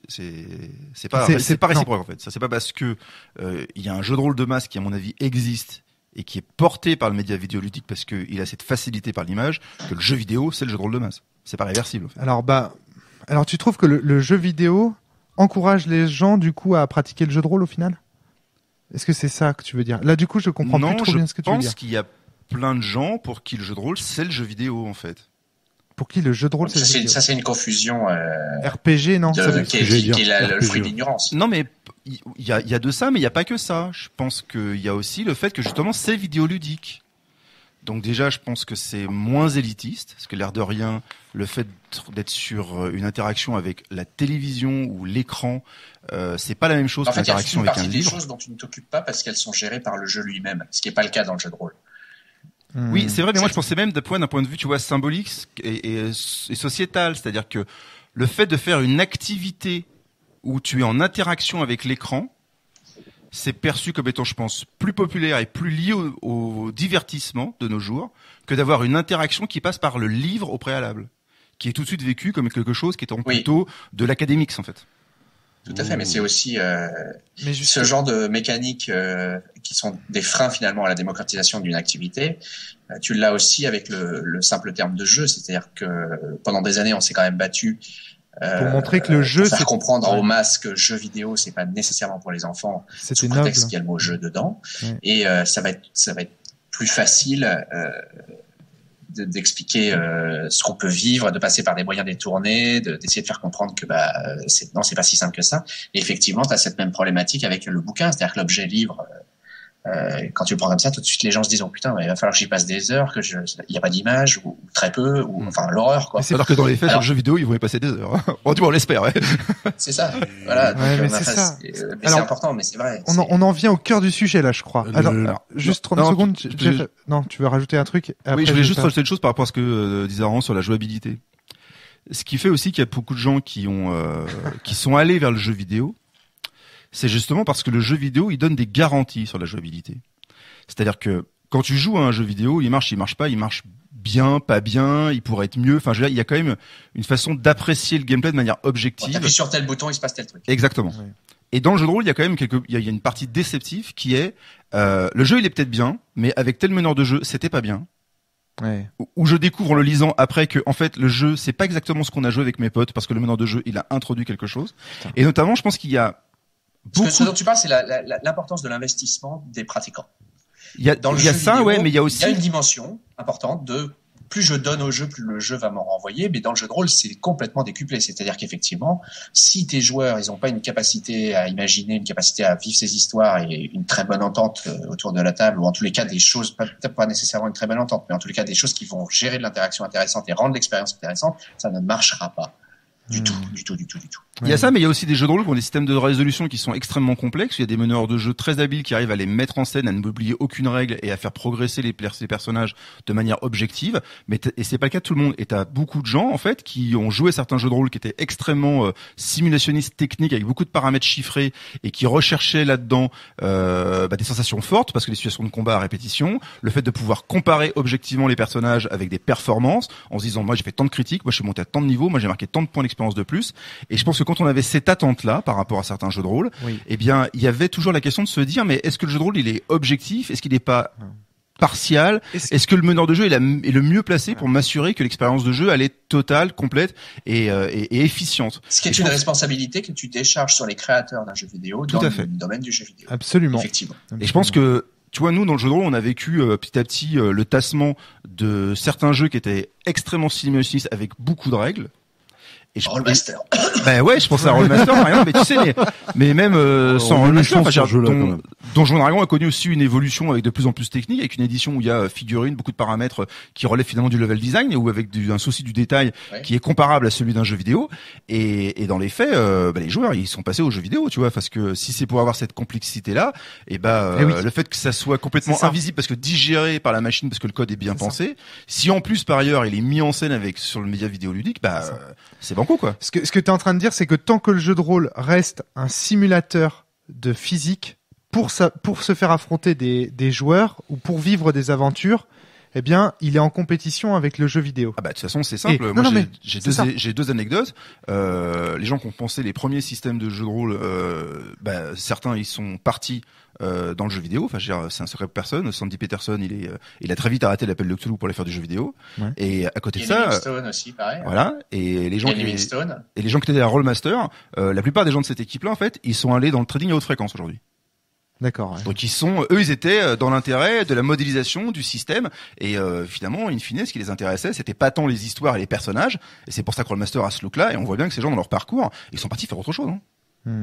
Jeff, tu voulais. En fait, ce dont vous parlez, c'est des systèmes de résolution. C'est-à-dire qu'en fait, c'est aussi une problématique commune entre le jeu de rôle et le jeu vidéo. C'est l'idée que l'exercice qu'on va conduire ensemble ou face à son écran, c'est un exercice nécessairement conflictuel. Et que donc ces conflits ont besoin d'être résolus, soit parce que tu te confrontes à des ennemis, soit parce que tu t'es dans un shooter ou bien t'es dans un porte-monstre trésor à Donjons & Dragons par exemple. Je tiens juste à t'arrêter, c'est un certain type de jeu ça dont vous êtes en train de parler. Exactement, et c'est bien ça ce que je voulais dire, c'est que c'est une idée très limitante. Voilà. Pour ces deux médias. Tout à fait. Pas exactement de la même manière, mais c'est une idée très limitante. C'est quels sont les types d'interactions qu'on veut vivre ensemble ou face à son écran. Et aujourd'hui, le jeu vidéo, évidemment, se pose ces questions-là aussi, c'est-à-dire est-ce que vraiment on peut pas dépasser les mécaniques de shooting, les mécaniques de combat, les mécaniques de machin, pour passer à autre chose et essayer de défricher toutes cet énorme panel d'émotions que finalement on adresse assez peu. Dans le jeu de rôle, il y a eu ces problématiques-là aussi et elles existent probablement encore. Et puis, en soi, c'est pas un problème. Il y a des tas de joueurs de jeux de rôle qui ont tout à fait le droit de vouloir juste taper sur des monstres. Enfin, c'est pas un problème. Nous en sommes aussi. Mais c'est un peu limitant. Exactement. Et pour d'autres personnes, on se dit, mais est-ce que je pourrais pas faire autre chose? Et donc, les systèmes, c'est-à-dire les règles, qu'elles soient gérées par l'ordinateur ou par un maître ou par un bouquin qui les écrit, beaucoup de ces règles sont nées, de ces systèmes sont nés dans le simple but d'offrir un moyen de résoudre des conflits. Ouais. Et la légitimité de ces conflits, quand on la remet en question, on remet nécessairement en question la légitimité des règles. Jeff voulait parler depuis longtemps. J'imagine que tu veux réagir à une phrase que Raon a prononcée une demi-heure, c'est ça? Non, pas vraiment. Pas vraiment. Je suis le gentil garçon ce soir de la table. Non, je voudrais juste remettre les choses sur un point en particulier. Pour moi, j'ai l'impression que c'est l'intitulé du podcast, on va dire. C'est une discussion, on n'est pas là pour. Il y a pas. Non, c'est attention, c'est l'enjeu, on va dire, de cette discussion, peut-être de mon côté, je dirais. C'est pourquoi tout simplement les projecteurs sont braqués sur le jeu vidéo et pas sur le jeu de rôle. Ça, c'est une bonne question. Pourquoi? Et pour moi, donc je voudrais juste vite fait le développer ce truc-là, parce que effectivement, j'ai pensé à ça quand tu en as parlé, Raon. C'est pour expliquer que, par exemple, le jeu vidéo, vous êtes battu, c'est ce que tu disais, vous êtes battu au jeu vidéo pour faire comprendre que c'est pas un truc que pour les gosses. Ouais. Je vais prendre trois médias. Jeux vidéo. Nous, c'est la même chose, sauf que c'est pour les satanistes. Ces trois-là. Et le dernier, excuse-moi, j'ai pas entendu. Manga. Le dernier. Le manga. La BD japonaise. Le manga en général. En gros, il y a eu à peu près les mêmes problèmes. Ils ont tous ces trois médias-là ont connu la même chose. Ouais, c'est vrai. À savoir, le manga est encore plus parlant parce que c'était les histoires de Dorothée. Bon, ok, je fais mon vieux Darky. Parlons de choses un peu à l'ancienne. Effectivement, on a eu quand c'est sorti les mangas, ça a été tout de suite. Mais c'est un truc pour les enfants et il y a un truc qui sort qui s'appelle Okuto no Ken, Ken le survivant. Tout de suite, oh mais c'est violent, mais faut interdire, c'est des malades les Japonais. Seul problème, c'est qu'ici en France, on n'a pas compris que manga ça veut dire BD. Et BD, ça veut dire aussi bien pour les moins de 12 ans, pour les plus de 16 et ainsi de suite. D'ailleurs, ce que tu dis à propos du manga et tout, c'est la BD, c'est pareil, ils ont vécu la même complètement. Et le comic, c'est encore dans l'ombre. Et le comic, c'est encore dans l'ombre. N'en parlons même plus, mais bon. Bref, le jeu vidéo, pareil. Il y a eu les fameux PEGI et compagnie. L'Allemagne a été vachement dure. J'avais suivi un peu le dossier. Mais le jeu de rôle a connu un petit peu ça. Je pense que Seb, tu te rappelles notamment de Cult, je pense, qui avait été appelé à être un jeu interdit moins de 16 ans. Tout ça pour dire, c'est des exemples. Pour moi, là où, entre guillemets, le jeu vidéo et le manga sont sortis, c'est en 2 points, tout simplement. Et le jeu de rôle, pour l'instant, malheureusement, on est encore dans l'ombre. Est encore dans l'ombre à cause de ça. Je dirais tout simplement, c'est la communauté de fans et les moyens. C'est-à-dire que, à l'heure actuelle, je m'explique, et après je vous laisse débattre là-dessus. La communication est quoi? La communauté de fans et les moyens. Ouais. Je m'explique. À l'heure actuelle, en point de vue jeu de rôle, on sait pas trop la communauté. On sait pas combien de pratiquants il y a véritablement. C'est assez dans l'ombre, finalement. Et deuxièmement, les moyens, je parle clairement d'argent. Oui. Le jeu vidéo s'en est sorti parce qu'effectivement, il y a eu je vais pas dire des financiers, mais il y a eu des personnes qui ont investi dans le jeu vidéo, qui ont Non, mais même au-delà de ça, parce que l'objet a juste gagné plus d'argent. A gagné plus d'argent aussi. C'est-à-dire que pendant très longtemps, et c'est même encore le cas maintenant, dans les médias généralistes, quand des journalistes généralistes parlent de jeux vidéo, ils en parlent très souvent sous l'angle économique, parce que c'est une grosse industrie et qu'il y a des milliards de dollars qui passent dans cette industrie, ce qui n'est pas le cas du jeu de rôle, qui économiquement n'a pas la taille du jeu vidéo, de l'objet jeu vidéo. Oui, non, mais il faut être clair, économiquement, le jeu de rôle, ça n'existe pas. Ouais, c'est ça. Mais alors, justement, passons, ça sera une autre question, est-ce que justement le jeu vidéo, c'est donner les moyens de ses ambitions? Mais passons. Moi, ce que je dirais, effectivement, le jeu de rôle n'a pas encore les moyens de faire en sorte que les projecteurs soient braqués sur lui. Chose que le jeu vidéo et le manga ont réussi par ces 2 points que je donnais tout à l'heure. Voilà ce que je voulais dire. La presse a peut-être joué beaucoup aussi là-dedans. Pour beaucoup. Je ne sais pas si on peut parler de réussir. Je pense qu'il y a aussi des affaires de circonstances. C'est-à-dire que il y a des décennies qui succèdent où la technique se développe. Et donc les gens qui interagissent avec la technique, forcément leurs activités elles se développent aussi. Après, est-ce que la réussite d'un média, ça se mesure en millions de dollars? Bah oui, quand on regarde le jeu vidéo, forcément, parce qu'on est dans des sphères de l'économie où c'est ça qui fait sens. Ça se mesure en audience, c'est-à-dire voilà. Combien il y en a qui le pratiquent. Et le lien direct, c'est que plus il y a de gens qui le pratiquent, plus économiquement ils y investiront de l'argent, et voilà. Donc c'est une correspondance directe. Si on se pose la question de réussite en termes de gains, ce qu'on peut dire, c'est que ce que le jeu de rôle a échoué, c'est à vendre des produits à tous les joueurs. Attends, excuse-moi Sébastien, je précise quand même, quand je dis réussir, je parle à réussir à faire en sorte que les projecteurs soient braqués sur l'activité. C'était ça le truc que je disais moi de mon côté. Je parle au point de vue de médiatisation. Je parle au point de vue de visibilité. Oui, mais avec quel média? Je parle pas au point de vue de ressources engrangées, on va dire. Oui, mais le fait est que pour les médias qui ont le vent en poupe et qui dominent la sphère médiatique, ça passe par l'audiovisuel. Enfin, filmer des gens assis autour d'une table en train de se raconter des histoires, ça fait pas des bonnes images, quoi. Ah non, mais pas du tout. C'est pas du tout. C'est compliqué. Alors, moi, j'ai travaillé cette problématique-là il y a quelques années. Ça dépend des personnes. Si c'est des grosses bombasses, ça marchera peut-être. Ouais, voilà, c'est ça. Moi, non, mais sinon, on a mené une expérience. Je paye pour moi, perso. Non. Arrêtez. Arrêtez. Il y a quelques années, moi, j'ai mené cette expérience avec Kazé sur une édition DVD des Chroniques de la guerre de Lodos, où on voulait montrer que effectivement le jeu de rôle pouvait donner naissance à ce type de fiction, et donc on a fait une partie filmée, et quand on est arrivé en salle de montage, et c'est devenu en quelques secondes une évidence, il fallait que chaque prise de parole soit coupée pour intégrer dans le récit les images de la fiction, de l'animé, pour que les gens comprennent. Parce que dès que les monteurs ils se sont retrouvés avec la partie filmée, ils se sont dit mais on comprend rien en fait à votre truc là, on sait même pas ce que vous faites. Tant que t'en as pas fait, je veux dire, il faut voir, c'est une activité où quand on n'a pas fait l'expérience, t'arrives pas à la comprendre de l'extérieur. Mais tu vois, c'est pour ça que moi je pense que le jeu de rôle et le jeu vidéo n'ont rien à voir, c'est moi tu vois, là-dessus, c'est pour ça que c'est différent, parce que le jeu vidéo, quand tu n'es pas en train d'y jouer et que tu es en train de regarder une partie ou le défilé de la partie, ça a quand même un sens, parce que justement l'expression elle est vidéoludique. Explique ça à ma grand-mère. Quand elle me voit jouer aux jeux vidéo, elle comprend moins que quand elle me voit jouer au jeu de rôle. Oui, mais elle peut arriver quand même à comprendre le déroulé de l'action qu'elle voit à l'écran. Elle comprend pas forcément que c'est toi le marionnettiste, mais ce qui se passe à l'écran, elle en comprend le sens. Elle peut trouver ça violent, elle peut trouver ça un peu répétitif, elle peut trouver ça absurde, elle peut trouver que ça n'apporte rien au récit, mais elle peut appréhender ce qu'elle voit et porter un jugement. Et je pense que sur le jeu de rôle, c'est plus compliqué.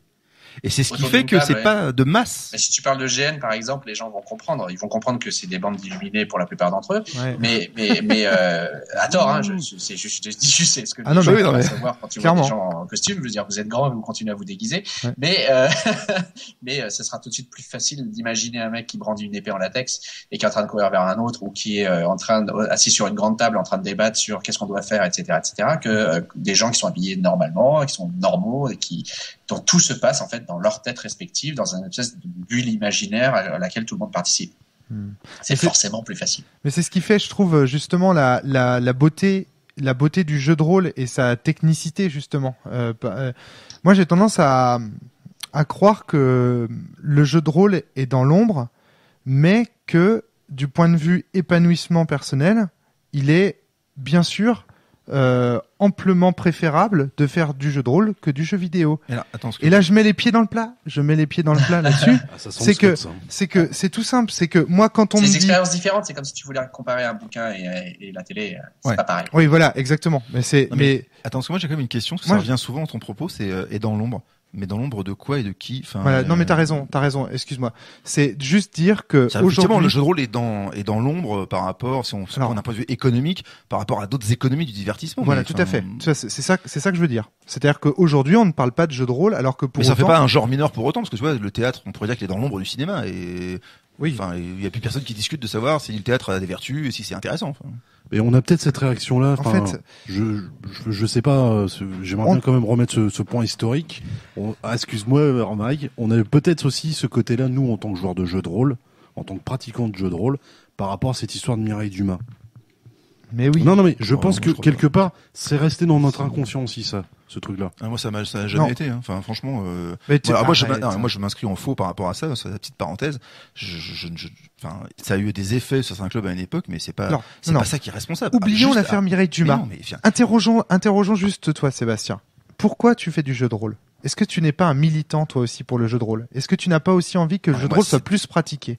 de plus en plus. Alors moi je vais te dire les choses. Franchement, moi je suis éditeur, donc moi j'aimerais bien vendre des centaines de milliers de bouquins, comme d'autres vendent des centaines de milliers de disques. Mais moi je crois pas que ce soit ta motivation intime. Ta motivation intime, c'est de dire que le jeu de rôle, c'est un loisir qui est épanouissement, que tu aimes et que tu aimerais voir plus de gens y participer. Et non, parce que c'est plus compliqué que ça. C'est comme si tu me disais, les gens qui sont éditeurs sur le script dans le jeu vidéo ou qui sont game designers dans le jeu vidéo, leur motivation c'est l'argent. Non. Ils aiment leur métier en fait. Après, il se trouve que ils ont une appétence où ils font des choix. C'est-à-dire que c'est clair que quand, comme moi, t'aimes la fiction, le fait d'interpréter des rôles et de créer des mondes imaginaires, effectivement, si le critère premier c'était les gains et la sécurité de l'emploi, je me tournerais plus naturellement vers le jeu vidéo parce que c'est une industrie qui est structurée pour toutes les raisons économiques qu'on a évoquées de très loin depuis tout à l'heure. Donc après, ça veut pas dire pour autant que les autres choix sont déraisonnables ou qu'ils sont moins importants ou qu'ils ont moins de valeur. Alors, moi, j'aime les livres, j'aime être avec les gens, et d'une manière générale, tu vois, chez moi, la télévision, elle est éteinte. Oui, non, mais même en ayant une console de chaque génération, tu vois, ça, enfin, c'est ça, c'est la motivation, la relation que t'as. Écoute, c'est pas seulement la pérennité économique. Ce que je veux dire, c'est que quand on dit, en gros, quand on dit que le jeu vidéo, en tout cas que le jeu de rôle continue dans le jeu vidéo, ça inhibe immédiatement tous les gens qui font du jeu de rôle en leur disant non mais c'est bon les gars, cessez de militer pour le jeu de rôle, cessez de faire en sorte que le jeu de rôle, alors excuse-moi je reprends cette expression, sorte de l'ombre, s'épanouisse, se démocratise, augmente le nombre de joueurs, parce que de toute façon le jeu vidéo est là, et le jeu vidéo, eh bien il fait ce que vous attendez du jeu de rôle. Et moi je te dis non, le jeu vidéo pour moi ne fait pas ce que j'attends du jeu de rôle, et je continuerai, même si le jeu vidéo encore à pas encore. Mais non, mais c'est ça. Le problème, c'est ça. Tu vois l'anguille, là. On la sent, l'anguille jeu vidéo. C'est-à-dire que dès qu'on commence à dire, non, mais le jeu vidéo, et là, hop, il nous échappe entre les mains. Je vais remettre les choses au clair. Personnellement, je considère que le jeu de rôle et le jeu vidéo sont deux choses différentes. Et que l'un ne peut pas remplacer l'autre. Pour autant, je peux me tromper et j'accepte le fait que probablement dans 10 ans, 20 ans, 30 ans, peut-être que cette phrase-là n'aura plus de sens du tout. Voilà. Ouais, bien sûr. Non, mais une opinion, c'est à un instant donné au vu de ce que la technique permet. Bien sûr, évidemment. Non, mais le point essentiel, c'est de dire que j'ai peur qu'une phrase telle que celle que Sébastien Sellerin a prononcée, c'est-à-dire que comme si le jeu de rôle, quelque part, l'aventure jeu de rôle se poursuivait dans le jeu vidéo, ça fasse que les gens se disent, ah, bah, c'est bon, on n'a plus besoin de militer pour le jeu de rôle, ou alors, allons-y, cessons de travailler sur des jeux. Par exemple, moi, j'arrête le Val, j'en fais du jeu vidéo, j'arrête Sens, j'en fais du jeu vidéo, et puis en fait, en gros, t'es en train de me dire, mais t'es has-been, mec, maintenant fais du jeu vidéo. Je te dis pas ça, je te dis juste que si tu te poses la question de savoir s'il y a des gens qui travaillent sur des problématiques de jeu de rôle, c'est-à-dire de créer des univers où on propose des choses à y vivre, et est-ce que ça existe de manière massive? Oui, la réponse est oui. Enfin, je veux dire, tous les gens qui sont connectés à un massivement multijoueur, et qui ont commencé par choisir une race, choisir une classe de personnages et tweaker le perso avec des pouvoirs et les niveler, ils ont un personnage dans un monde imaginaire, ils ont des aventures communes, ils produisent, ils sont dans un phénomène culturel et ils produisent à leur tour des choses culturelles, parce que tous ces échanges sur ces forums, tous ces guildes qui se structurent, toute cette compétition qui existe moi je dis que parmi ces gens, il y a des frustrés qui sont pas heureux de pouvoir faire exactement ce qu'ils veulent. Je prends un exemple. Les gens qui font par exemple du roleplay sur des aventures comme oh mais merde, je me souviens plus les MMO et tout ça, je me souviens plus World of Warcraft. Voilà, c'est ça que je cherchais. Merci Darky. Et ben bon, ces gens-là, à mon avis, ils se disent, ça se trouve, parmi eux, il y a des gens, ils connaissent même pas le jeu de rôle. Ils ont jamais assisté à une partie. Tu vois ce que je veux dire? Et ils se disent, putain, il nous faudrait quand même quelque chose de mieux, quoi. Quelque chose où il y a plus à faire. Il y a des tas de petits jeunes qui jouent à ces jeux-là et qui ne connaissent pas le jeu de rôle. D'où l'intérêt de faire sortir le jeu de rôle de l'an pour dire, les gars, vous voulez plus de liberté? Vous voulez plus d'imagination? Vous voulez plus de créativité? Venez nous voir, on est là, on attend, on a des jeux fonctionnels, des jeux jouables, parce que les problématiques de jouabilité que tu évoquais tout à l'heure, mais c'est fini aujourd'hui. Aujourd'hui, on a des jeux qui sont de mieux en mieux branlés dans le milieu du jeu de rôle. On a des gens qui militent pour ça, et ça arrive. On y travaille. Je suis pas en train de dire que ça n'existe pas. Les deux affirmations sont pas contradictoires. Jeff. Le podcast commence enfin, en fait. Je vais aller plus loin dans l'exemple, Romaric. Je pense que tout simplement la réponse à la question, le jeu de rôle de masse et compagnie, c'est dans le jeu pardon, le jeu de rôle maintenant évolue dans le jeu de rôle de masse. Dans le jeu vidéo de masse. Dans le jeu vidéo de masse. Pardon. Je vais y arriver, c'est casse-gueule ma parole. Nom de Dieu. Bref, je pense que tu peux faire l'effet inverse aussi en disant, je vais prendre un exemple tout con, je l'ai déjà cité tout à l'heure, tant pis, Mass Effect. Ah, t'es un fan de Mass Effect. T'attends de voir si la saga va continuer. Mais en attendant, viens jouer au jeu de rôle. Viens jouer au jeu de rôle amateur. Et je te jure, tu y retourneras plus jamais dans le jeu vidéo Mass Effect une fois que t'auras goûté à mon jeu. Les gars, j'ai l'impression que vous êtes le type qui a lu Le Seigneur des Anneaux et qui dit, vous aimez les films? Vous connaissez pas. On est tous d'accord avec ça. Les livres sont 10 fois mieux que les films en général. On peut partir dans ce sens-là. Non, on n'est pas tous d'accord avec ça. C'est pas vous connaissez pas. Je suis désolé Darky, c'est pas une question de dire Jeff, j'ai lu Le Seigneur des Anneaux, venez, vous connaissez rien, je sais pas quoi. Non, c'est de dire t'as aimé. Bah écoute, on peut continuer. Non mais on est tous d'accord. Mais bon, se faire un combat et de dire que c'est moins populaire et que c'est complètement scandaleux. Tiens ton micro, Jeff. On le tient aussi sur les bouquins qui sont moins populaires que les films tirés des mêmes séries, quoi. On vient de mettre en évidence un point commun entre le jeu de rôle et le jeu vidéo, c'est la passion irrationnelle. La passion de manière irrationnelle, tu vois. Enfin, oui. Ça, voilà, ça nous fait au moins un point commun. Oui. Alors, sauf que, moi je suis désolé, mais à une époque, les gens qui militaient pour que le jeu vidéo, ça devienne un média, entre guillemets, sérieux, qui voulaient montrer que dans le jeu vidéo, il y avait des œuvres d'art, ils étaient exactement comme ce que moi et Jeff, on est en train de défendre aujourd'hui. Alors, ils disaient...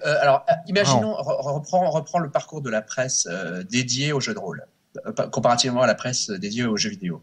On se souvient probablement tous de Casus Belli, qui est mort et qui a ressuscité un nombre incalculable de fois. Ouais.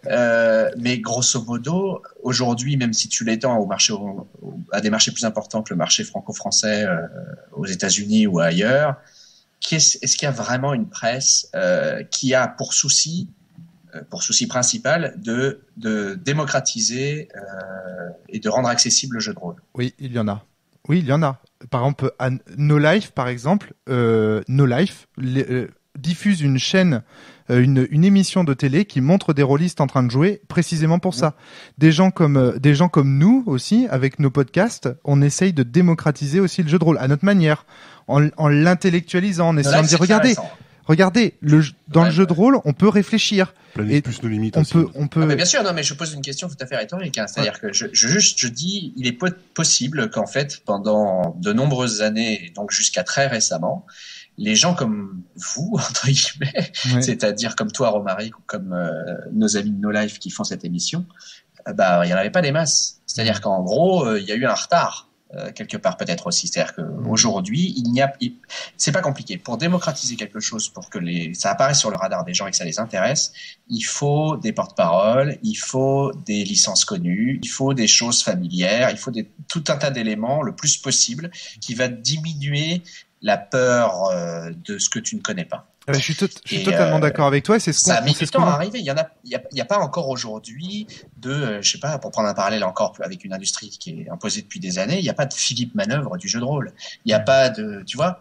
Bien sûr. Et c'est peut-être un des moyens, si c'est ça que vous cherchez à faire, c'est-à-dire démocratiser le jeu de rôle et le faire découvrir à des gens qui l'adoreraient, et qui notamment ignorent que ça existe. C'est peut-être ça qu'il faut. Notamment, par exemple, à des jeunes qui commencent le MMORPG, qui commencent à trouver des vocations dans le MMORPG de jeu de rôle et qui ne savent tout simplement pas que le jeu de rôle existe alors qu'il est fait pour eux. Et moi, mon problème... Il y a très peu de publicité, parce que le problème, c'est un serpent qui se mord la queue, c'est-à-dire que comme économiquement le jeu de rôle ne pèse pas bien lourd et qu'il n'a pas des moyens énormes pour communiquer, pour essayer de se faire connaître, etc.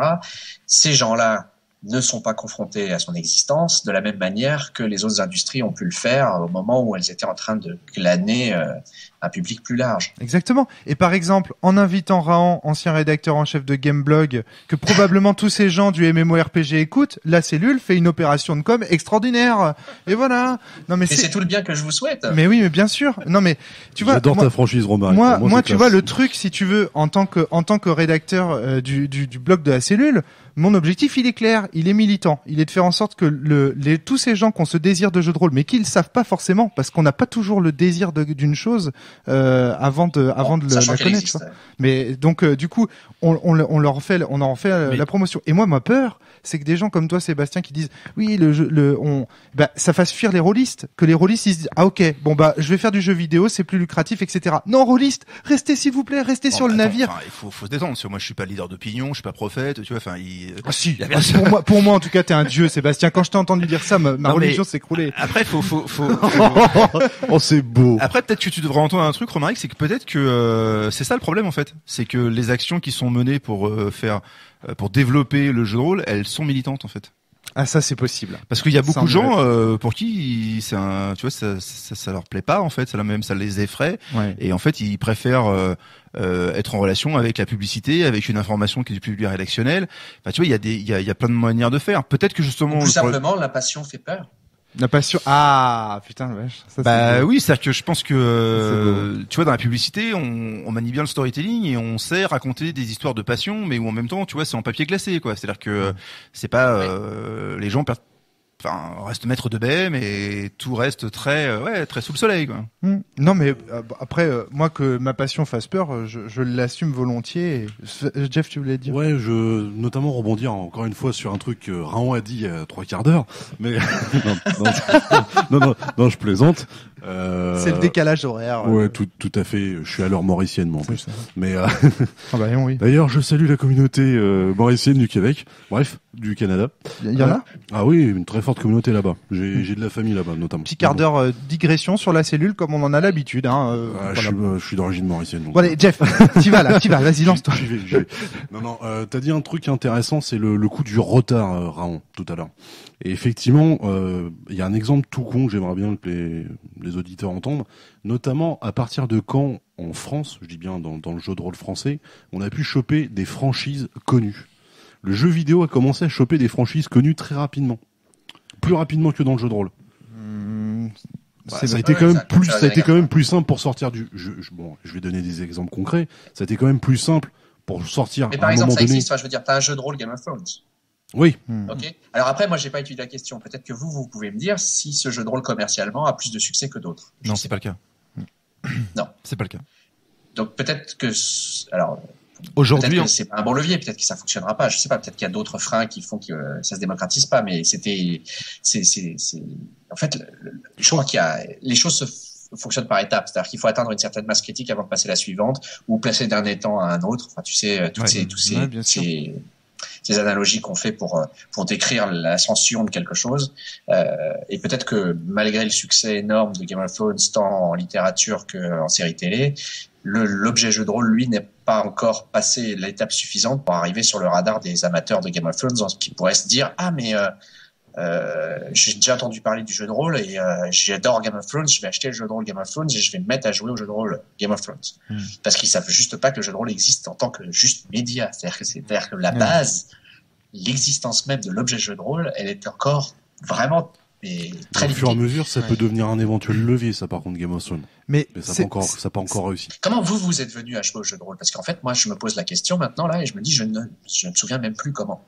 Je sais plus comment est-ce que cet objet est arrivé dans mon intérêt et que j'ai commencé à le pratiquer. Moi, je me souviens très bien, mais en fait, je crois que c'est pas forcément le comment, c'est le contexte. C'est-à-dire que, moi, j'ai bientôt 40 balais et quand à mon âge, bah voilà, quand t'as 10 ans, en début des années 80, la réalité, c'est que tu vois, il y a 3 chaînes de télé, quoi. Et le cinéma est en crise, et il n'y a pas de production de fiction fantastique. Et quand t'as 10 ans et que tu vois une figurine ou que tu vois une couverture d'un bouquin de fantasy, tu te dis putain, il se passe un truc, parce que t'es à un âge où tu veux pas encore abandonner tes jouets, mais tu veux pas non plus encore aller dans le monde des adultes, et finalement de te dire qu'il y a des mecs sur les couvertures, ils sont adultes et ils continuent à jouer à la guerre, c'est cool, quoi.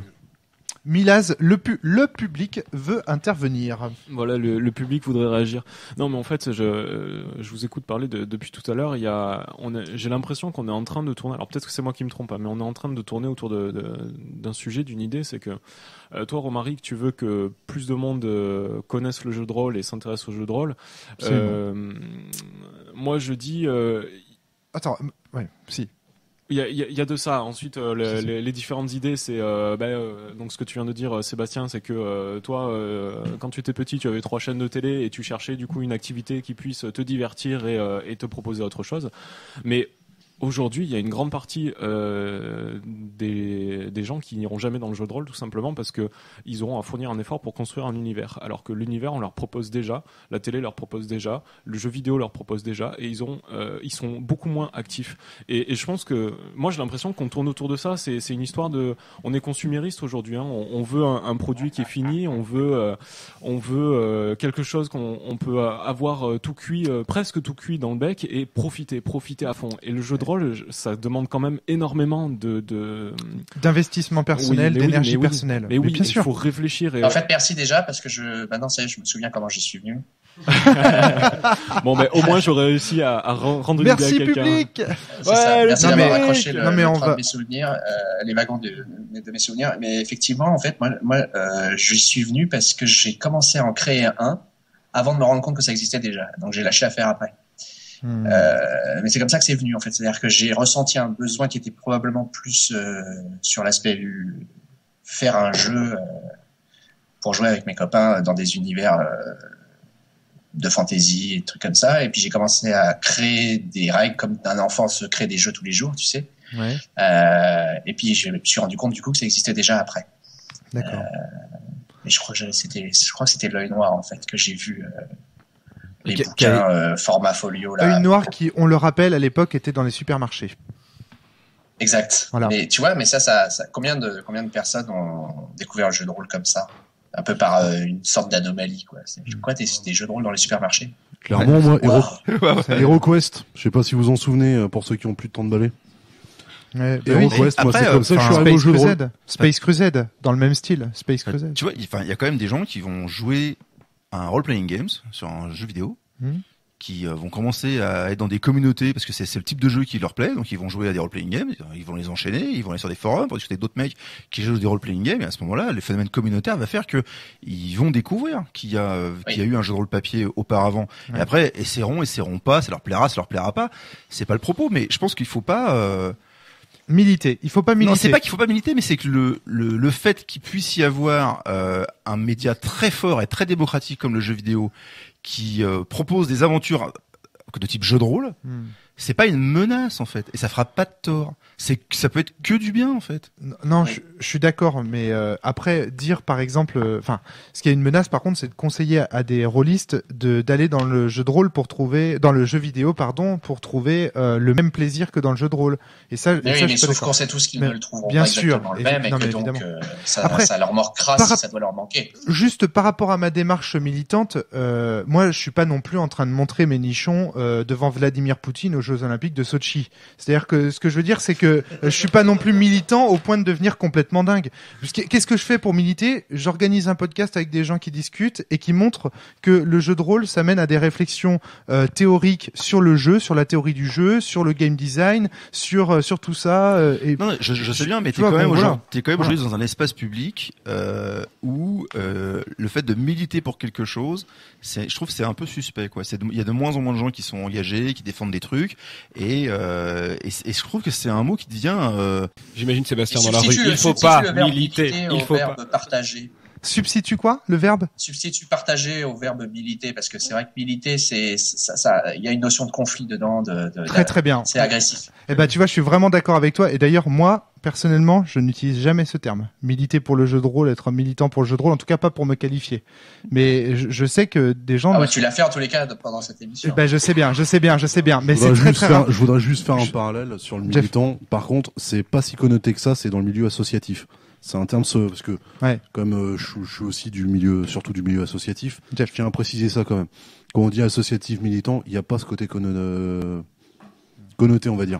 Malheureusement, effectivement, quand après tu prends une passion, tu dis que t'en es militant, c'est vrai que ça peut paraître bizarre. Après, souvent on fait cette distinction entre le militant, le militant, c'est celui qui ne recherche plus, qui est dans l'action et qui est dans les actions pour imposer son jugement. Là où le théoricien continue à chercher. Il y a plusieurs choses.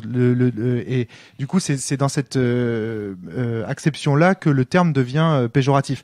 Moi, je me vois pas comme un militant. Je me vois plutôt comme quelqu'un qui parle dans les micros et qui, avec un peu de chance, rallie des gens. Alors déjà, ce qui se passe, c'est que je reçois pas mal de mails de gens qui me disent depuis que j'écoute la cellule, je me suis remis au jeu de rôle. C'est-à-dire que pour moi, on c'est la première étape. C'est la première étape. Voilà, c'est ça. On a les mêmes choses aussi côté jeux vidéo. Il y a beaucoup de gens qui avaient arrêté de jouer parce qu'ils n'avaient pas le temps, parce qu'ils ont eu des enfants, etc. Puis qui sont revenus bien des années après en écoutant le podcast de Gameblog, par exemple. Donc c'est une très bonne chose. C'est un bon signal. C'est sain. C'est un bon signal. Et voilà. Après, c'est sûr que je fais pas des actions d'éclat parce que justement, je pense que je suis d'accord avec toi là-dessus, Sébastien. C'est que c'est en militant qu'on effraie effectivement les gens et tout. Il suffit juste de dire moi, je fais du jeu de rôle. Oui, d'accord, très bien. Mais après, sur le podcast, je suis beaucoup plus engagé, beaucoup plus enflammé. Non, mais je pense qu'il faut, pour que ça se démocratise, si on veut pas faire confiance à d'autres médias qui proposent de vivre des aventures interactives, c'est de faire jouer les gens autour de soi, c'est tout. Voilà, exactement. D'où le terme partagé que Raon signale et qui est très bon. Mais je pense que ça peut venir aussi par le jeu vidéo, c'est-à-dire de dire à quelqu'un, tiens, t'as fait des jeux vidéo, t'as fait des role-playing games sur le jeu vidéo, t'as vu, c'est cool d'avoir un perso d'une aventure, d'être en groupe, de monter un raid, etc. Et dire, tu sais, il y a aussi moyen de le faire, pas de manière vidéoludique, et ça sera plus facile que en partant de zéro, parce que les mecs ils savent déjà ce qu'est un personnage, ils sont déjà habitués au fait qu'un personnage ça se formalise avec des choix, ils sont habitués au fait que ce soit coopératif, ils sont habitués au fait qu'il y a une exigence de performance pour qu'un groupe fonctionne. Absolument. Et donc pour eux ça sera mais tu vois c'est vachement intéressant aussi par exemple parce que la notion de personnage est évidemment fondamentale dans le jeu de rôle. J'ai pas connaissance, alors peut-être que vous allez m'arrêter, mais j'ai pas connaissance de partie de jeu de rôle où il y a pas de personnage. Mais par contre quand tu prends le MMO qui est pour moi directement un offshoot, excusez-moi pour l'anglicisme, mais du jeu de rôle en fait.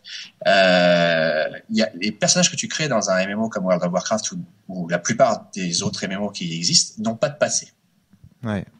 Ils n'ont pas d'écriture en fait. C'est-à-dire que c'est une matrice de spec et basta. C'est juste une feuille de perso dans laquelle il n'y a pas de cadre sur d'où il vient, c'est quoi son histoire, pourquoi est-ce qu'il en est là, etc. C'est ce qu'on appelle le background. Et ça, du point de vue du jeu vidéo, je trouve que c'est dommage parce que ça nous coupe. Quand tu crées un MMO, ça te coupe de tout un pan de potentialité de gameplay qui n'est pas du tout exploité. C'est plutôt le jeu d'aventure qui exploite ça. C'est complètement absurde, quoi. Donc ça paraît forcément plus artificiel. Et dans le jeu de rôle, on pense à ces choses-là. On se dit, mais s'il est comme ci, s'il est comme ça, c'est parce qu'il s'est passé ci, il s'est passé ça. Donc c'est plus intéressant et ça te permet d'avoir déjà des bases beaucoup plus solides finalement pour raconter des histoires avec plusieurs personnages autour d'une table. Ce que t'as pas trop finalement dans le MMO, quoi. T'as quelques c'est bizarre. T'as quelques expériences parce que quand tu joues à un Fallout ou un jeu de la saga Elder Scrolls, t'as pas la création du personnage en termes de background avant que tu commences à jouer. En revanche, c'est vrai que tu as régulièrement des éléments de la quête principale qui structurent la destinée et qui fait que t'as une histoire qui s'écrit au fur et à mesure quand même. Oui, mais c'est pas du coup la même démarche, ça vient pas dans le même sens et non, c'est vrai. La différence fondamentale et intéressante. Et ça reste quelques jeux, c'est-à-dire que c'est une démarche éditoriale bien précise qui est propre à des équipes de développement. C'est notamment parce que bon, je suis un peu, c'est pas mon truc du tout, hein, le MMORPG, j'ai même tendance à le dénigrer, je vais l'assumer tout de suite. C'est pour ça, je pense, au niveau du jeu de rôle, des joueurs de jeux de rôle, qu'il y a un côté, on regarde ça d'un mauvais œil. C'est con à dire, parce que il y a deux faiblesses moi personnellement en tant que joueur de jeu de rôle, je sens deux faiblesses dans le MMORPG. Pour la première, tu l'as évoqué, c'est la première faiblesse que je ressens. C'est-à-dire que ton personnage n'a pas de passé, n'a pas de background comme on dit en jeu de rôle. Et le deuxième truc, c'est que t'as l'impression d'être confronté à un maître de jeu qui est fatigué, qui est pas inspiré. c'est ce que je balançais à mes potes quand il y a eu la vague de MMORPG. Mine de rien, c'est peut-être aussi que pour ça que je suis un peu revanchard, on va dire, contre le MMORPG.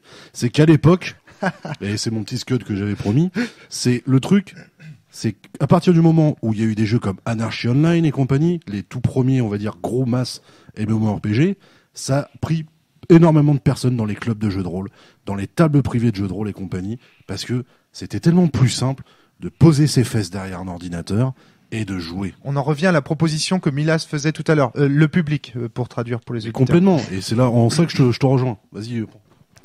C'est ce que tu voulais dire en fait. Oui, c'est ça, c'est l'idée d'immédiateté, c'est que c'est quand même plus facile de s'asseoir le soir en venant dans son siège et puis de dire bon ben voilà, pof, pendant 2 heures, j'ai mes sensations, alors que ok, l'expérience jeu de rôle propose des sensations beaucoup plus développées, beaucoup plus nourries.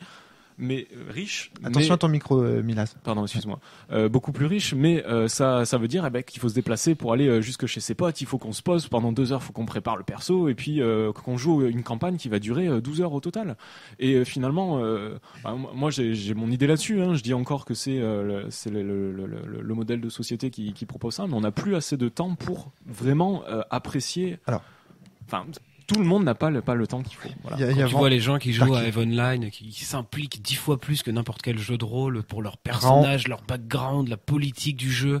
Il y a des contre-exemples en tout cas quand même. Rend opine du chef, hein. Il a l'air d'être d'accord sur oui, parce qu'en fait je voulais parler d'EVE Online tout à l'heure comme étant la meilleure incarnation du jeu de rôle sous forme vidéoludique, parce que justement en fait il y a des NPC, mais enfin il y en a très peu, et qu'en fait tout ce qui touche au background de EVE Online, il a été posé du point de vue de l'univers, mais ce sont les joueurs qui font tout le reste.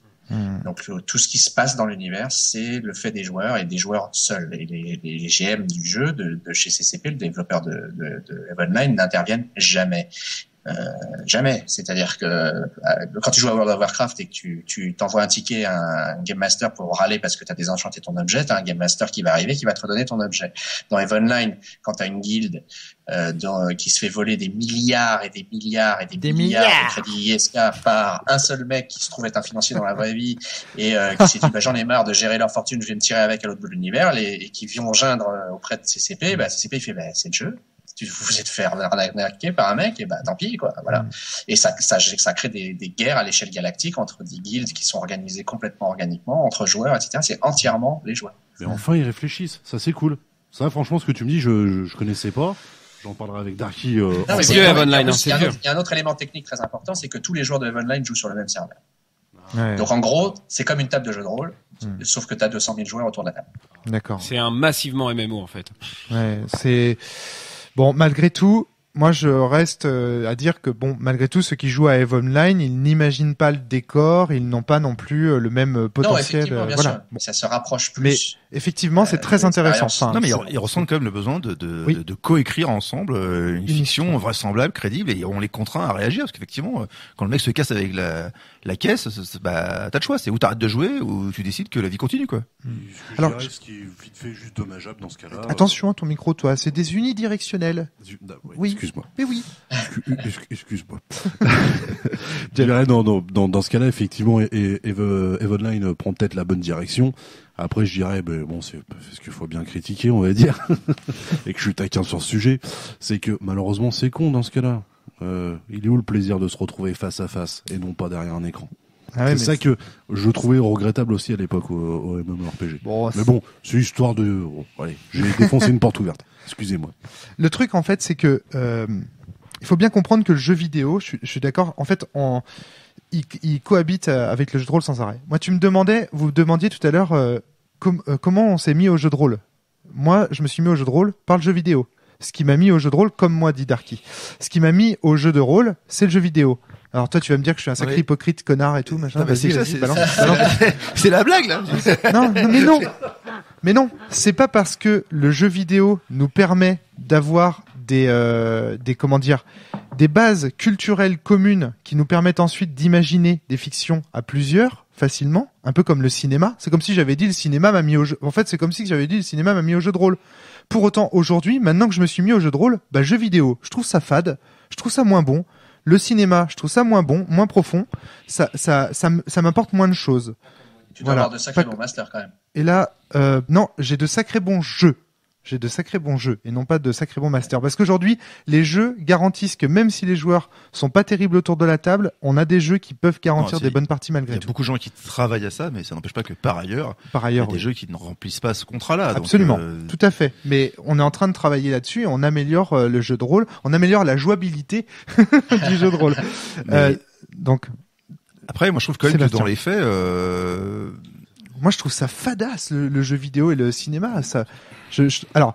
Darky non, mais on prend le débat là ou pas? Est-ce que c'est fade? Mais pour toi, enfin, c'est comme si tu me disais, moi je pense que quand même on devrait jouer au basket parce que c'est mieux que le foot.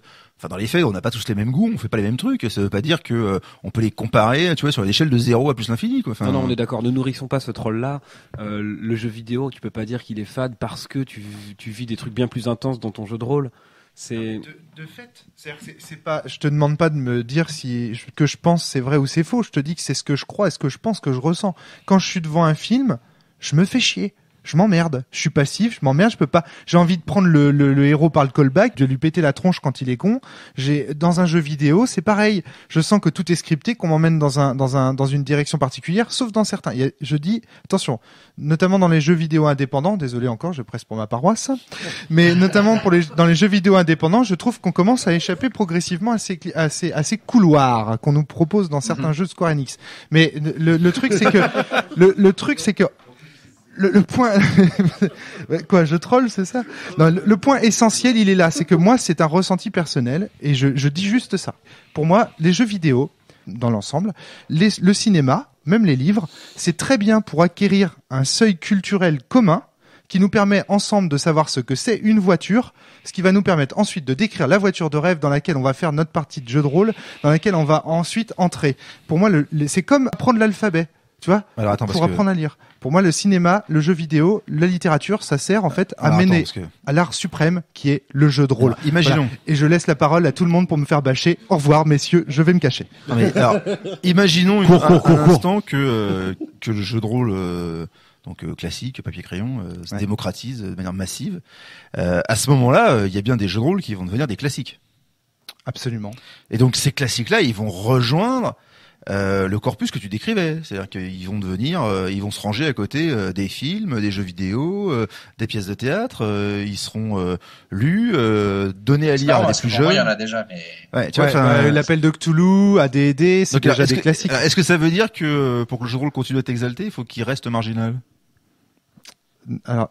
Parce que, moi, je trouve ça, c'est la question que me pose. De toute façon, le jeu de rôle restera marginal dans la mesure où le jeu de rôle dont je te parle là, c'est un jeu de rôle qui dont on profite à 5 personnes. Les aventures dont je parle, il y a 5 personnes, c'est-à-dire le maximum de joueurs qu'on puisse accueillir à une table de jeu de rôle humaine, j'entends, pas des serveurs et des machins, là, vos trucs artificiels, j'en veux pas. Je vous dis, une table de jeu de rôle avec des mecs en chair et en os. On a perdu le modérateur. T'as jamais joué à plus de 5 autour d'une table de jeu de rôle? Ah si, à 6 ou 7, on a même poussé à 8 et à la fin c'est trop. C'est compliqué, mais c'est intéressant d'avoir une table de. Moi j'ai déjà maîtrisé un vampire avec 12 personnes. Ouais, c'est ce que je veux dire. C'était intéressant. Ouais, mais je crois que c'est les jeux de Mark Renegan, ils ont introduit ça, cette idée qu'on pouvait jouer à un très grand nombre. Je sais pas comment il a réussi ça parce que je crois pas qu'il l'ait formalisé, mais il y a beaucoup de gens, notamment sur Vampire, qui ont joué effectivement à des tables très très nombreuses. Alors il y a des scénarios qui l'ont mis en scène un petit peu, mais c'est vrai qu'il y a eu cette tendance là dans les années 90. Je peux juste finir parce que tu m'as interpellé, Sébastien, juste pour te répondre, c'est que oui, il existe des systèmes de règles classiques. Il existe donc des grandes licences classiques, mais les parties, elles, que l'on va jouer dans ces règles ne seront jamais classiques et resteront toujours marginales. Oui, je suis d'accord. Parce que la partie qu'on va faire ensemble là, ce soir, après avoir laissé Rahan, désolé Rahan, on peut pas t'impliquer dans nos affaires rôlistes via Skype, mais tu vois, le truc c'est que, elle est unique. Elle est unique et on est les seuls à y avoir joué et on sera les seuls à y jouer parce que c'était nous à ce moment-là précis. Alors avec la grosse licence classique, je suis d'accord avec toi, mais c'est ça. Alors que le film, lui, tu vas le voir et tout le monde voit le même. C'est un peu élitiste, dit le public. Non mais c'est pas élitiste. Par contre, ce que tu vas retirer de ton expérience n'est pas toujours la même chose. C'est-à-dire qu'effectivement, on voit tous le même objet, on l'interprète pas de la même manière. Sur le jeu de rôle, une partie est unique. Et dans le jeu vidéo, il y a des jeux qui te proposent des parties uniques aussi. Clair. Des gens qui ont joué à Shadow. C'est pas un argument nécessairement différenciateur entre les deux objets. Ouais, j'ai un exemple, proche de nous. Moi, dans mon foyer, il y a quelques joueurs de jeux vidéo. Ouais. On a tous joué à Heavy Rain. Et quand on se racontait notre parcours du jeu au fur et à mesure qu'on jouait, on avait bien les mêmes personnages, on était bien au même endroit, c'était bien les mêmes scènes, mais je te garantis qu'on vivait pas la même histoire. Je pense que chez nous, il était pour beaucoup. Et c'est pas le premier, parce que après ce jeu n'a pas que des qualités. Je pense à Shadow of Memory de Konami il y a quelques années, où il y avait ça. Tu jouais à ça, t'avais l'impression que tout était une évidence, que les choix qu'on te proposait étaient ineptes et qu'il y avait rien à faire. Tu terminais le jeu, tu te disais facile, tu parlais avec un autre joueur et tu disais attends mais rien à voir en fait. J'avoue, si je peux juste dire un mot là-dessus, Shenmue a été vraiment très très novateur. Ce bon vieux Shenmue qui malheureusement, je salue tous les fans, n'auront jamais la suite malheureusement. Et mais ça a été tu plaisantes ou quoi? Mais ils auront la suite de Shenmue. Mais si, il y aura une suite de Shenmue en DDL. Qu'est-ce que t'en penses toi, Rahan, vite fait là? Mais si, j'ai 5 secondes pour balancer ça. Il y aura une Chez suite nous à 3, oui ou non? Ça existera un jour peut-être pour toi? Mais bien sûr. Écoute, j'ai envie de te répondre. Comment je pourrais te répondre à ça? Je pense que nous avons jamais été dans une situation aussi favorable à ce qu'il y en ait une, ce qui ne veut pas dire pour autant que ça va se concrétiser. Très bien. Voilà. Là, on voit que c'est un journaliste professionnel. Hein. Là, il n'y a pas de souci. Non, on voit surtout que l'industrie du jeu vidéo est mature, parce qu'ils ont même la langue de bois maintenant. Non, mais il y a des pourparlers, notamment via Sony pour ressusciter cette licence, mais c'est très compliqué. Parce que c'est énorme quand même cette histoire-là, c'est que donc on parlait du truc Shadow of Memory et autres de jeux qui ont marqué par rapport à ce genre-là. C'est quand même dingue que ce jeu-là, qui a marqué quand même un style, qui a inventé même un style quelque part, n'ait pas de suite quoi. Enfin, tu trouvais que mon propos était élitiste, le public? Oui, non, c'est élitiste dans le sens où j'ai l'impression que l'idée que tu défends, c'est que ton expérience est décuplée et valable uniquement si c'est un tout petit comité qui la vit. Et finalement, le cinéma ou le jeu vidéo, c'est moins bon parce que c'est standardisé finalement, puisque la hipsterisation, moi je crois c'est le hipster qui dit c'était mieux quand c'était pas connu quoi. Non, voilà, en fait c'est pas vraiment ça. Alors mais ça, tu sais que ça ce serait bien, il faudrait que les hipsters s'emparent du jeu de rôle et là tout d'un coup ça exploserait. Ouais, mais ce serait trop mainstream de faire ça. Alors en fait soyons clairs, selon moi je comprends que mon propos puisse être pris dans ce sens-là, mais dans ce cas-là je veux le corriger. Pour moi tout ce que j'ai cité précédemment, le jeu vidéo, mais enfin voilà, ça a de la valeur, le cinéma ça a de la valeur, la musique ça a de la valeur, la littérature, tout ça évidemment ça a de la valeur. Je veux dire, c'est évidemment. Je suis pas en train de dire que ça n'en a pas parce que c'est massivement consulté ou massivement. Enfin, moi, mes inspirations, elles sont dans tous ces trucs-là. Et évidemment, c'est des super œuvres d'art et tout ce que tu veux. Ça, c'était ça tu croyais que je disais que c'était. Tout ce que je dis, c'est que moi, personnellement, ça ne me fait. Maintenant que j'ai découvert le jeu de rôle, tu vois, maintenant que si tu veux, j'ai découvert cette liberté que m'offrait, cette interactivité totale que m'offrait le jeu de rôle, plus l'épanouissement personnel de créer un univers, plus l'effort de partager la parole, de savoir s'écouter, de savoir donner la parole, de savoir faire attention à ce qui a été dit sans les contredire, etc. Toutes ces qualités en fait humaines. Maintenant que j'ai goûté à ça, si tu veux, j'ai envie de continuer l'aventure de ce côté-là. Pour autant, je comprends les gens. T'as trouvé le loisir de ta vie, c'est tout. En fait, c'est tout bête, mais c'est pas forcément le même que pour d'autres. Oui, et tout le monde n'a pas envie d'imaginer, tout le monde n'a pas envie de. J'ai une image. Je suis totalement d'accord avec toi. Seulement, je pense qu'il y a plein de gens qui connaissent pas ce loisir, et s'ils le connaissaient, ça le deviendrait. C'est ça, et c'est pour ça que. C'est la différence qu'il y a entre un loisir et une femme, c'est que tu veux partager ton loisir. Ok. Alors Rome, j'ai une image à je savais pas qu'on apprenait ça dans le jeu vidéo. Moi. Ça, là, il vient de me secouer un peu. Là. Ça doit être bizarre l'ambiance dans les bureaux chez eux. Je sais pas. Rome, j'aurais une image à te soumettre. En fait, ce que tu es en train de me dire, c'est que moi, je vois un film au cinéma, par exemple, comme un sentiment, une sensation, enfin un panel de sensations qu'un auteur veut faire passer. Et toi, ton jeu de rôle, je dirais que toi, tu le vois comme finalement, tu t'es tricoté ta propre chaussette pour être au chaud et tu trouves quand même c'est trop cool. C'est trop cool. Je me suis tricoté ma propre chaussette avec mes couleurs, avec mes motifs. Puis j'ai la laine que je voulais. C'est tout doux et puis c'est quand même vachement bien. Mais finalement, quelqu'un qui on lui proposerait une autre chaussette d'une couleur qu'il aime bien aussi. Hein, et puis les motifs, ça va, c'est pas dégueulasse. Mais soyons clairs, je ne dénigre pas les gens qui font du jeu vidéo ou du cinéma ou etc. Au contraire, je leur dis ils sont nécessaires. Je dis c'est vraiment. Non mais soyons clairs. Moi je dis que le cinéma, la littérature, le jeu vidéo, ce sont des loisirs qui sont non seulement intéressants mais nécessaires à la société, etc. Enfin, je suis pas en train de dire qu'il faut brûler les livres et faire du jeu de rôle, ça n'aurait pas de sens. C'est comme je me disais, il faut arrêter d'aller chercher des pierres dans des carrières et tu vois ce que je veux dire. Si je veux construire mon temple, j'ai besoin qu'on m'amène des pierres. Pour moi, la littérature, le cinéma, le jeu vidéo et tout ça. On va t'en donner des cailloux, tu vas voir. Jeff, t'inquiète, Romaric, t'es pas tout seul à cette table à avoir plus ou moins ce point de vue. Non mais je rigole depuis tout à l'heure. Il est bien évident que ce point de vue est amplement exagéré et caricaturé, mais le truc c'est que bien sûr c'est ce qui fait le truc, c'est que c'est sympa comme pendu, mais bon. Voilà, il faut aussi animer un peu le débat là. Je vous sens en train de non, justement, je vais amener un peu d'eau à ton moulin, dans le sens où moi aussi je pense comme toi. Je l'expliquerai différemment, c'est-à-dire que tout ce qui va être hors du jeu de rôle. Pour nous qui sommes des joueurs de jeux de rôle inconditionnels, on voit que ça entre guillemets. On se tripote des chaussettes. Voilà, on se tripote des chaussettes, hein, merci Pierre.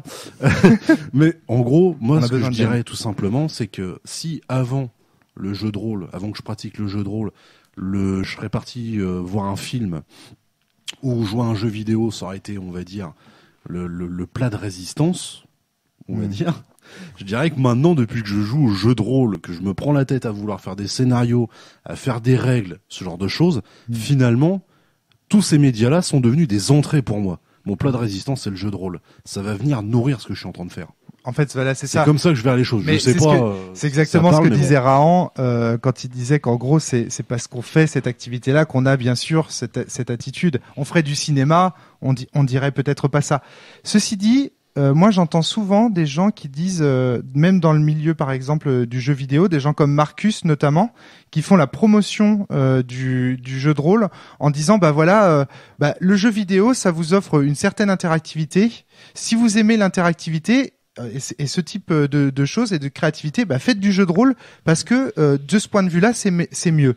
Et vous voyez, moi, c'est toujours ce truc, c'est de ce point de vue-là, c'est mieux.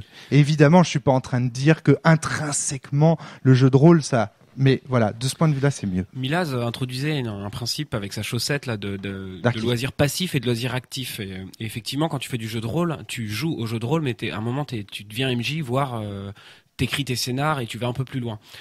Si on considérait que le jeu vidéo te poussait aussi peut-être quelque part à devenir développeur. Et ça paraît un gros mot comme ça parce que bon, on voit bien, il y a une différence entre le type qui joue avec ses manettes et le type qui se bouffe des lignes de code, qui transforme du café en programme. Minecraft, voilà, c'est absolument. exactement le sujet que j'allais dire. Ouais. Les gens qui jouent à Minecraft, les meilleurs joueurs pour moi, ce sont ceux qui ont à gauche un onglet de navigation dans leur navigateur et qui sont en train de tweaker leur serveur pour faire un plugin, et ça devient des développeurs et ça devient des maîtres du jeu. Ouais, et le loisir devient putain d'actifs. Mais ce sont des créateurs. Alors là, on est entièrement d'accord. C'est comme les gens qui vont pour faire des speedruns, trouver des outils pour s'assister, etc. Ça, c'est des créatifs. On parlait du gameplay émergent. Je sais plus si c'est en préparation du podcast ou si on a commencé à en parler dans le podcast. On l'a mentionné. C'est hyper créatif, c'est hyper ultra imaginatif. créatif. Voilà. Mais là, tu vois, c'est pareil. Tu prends des briques et tu les assembles. Et là, il y a de la créativité. Et là, ouais, effectivement.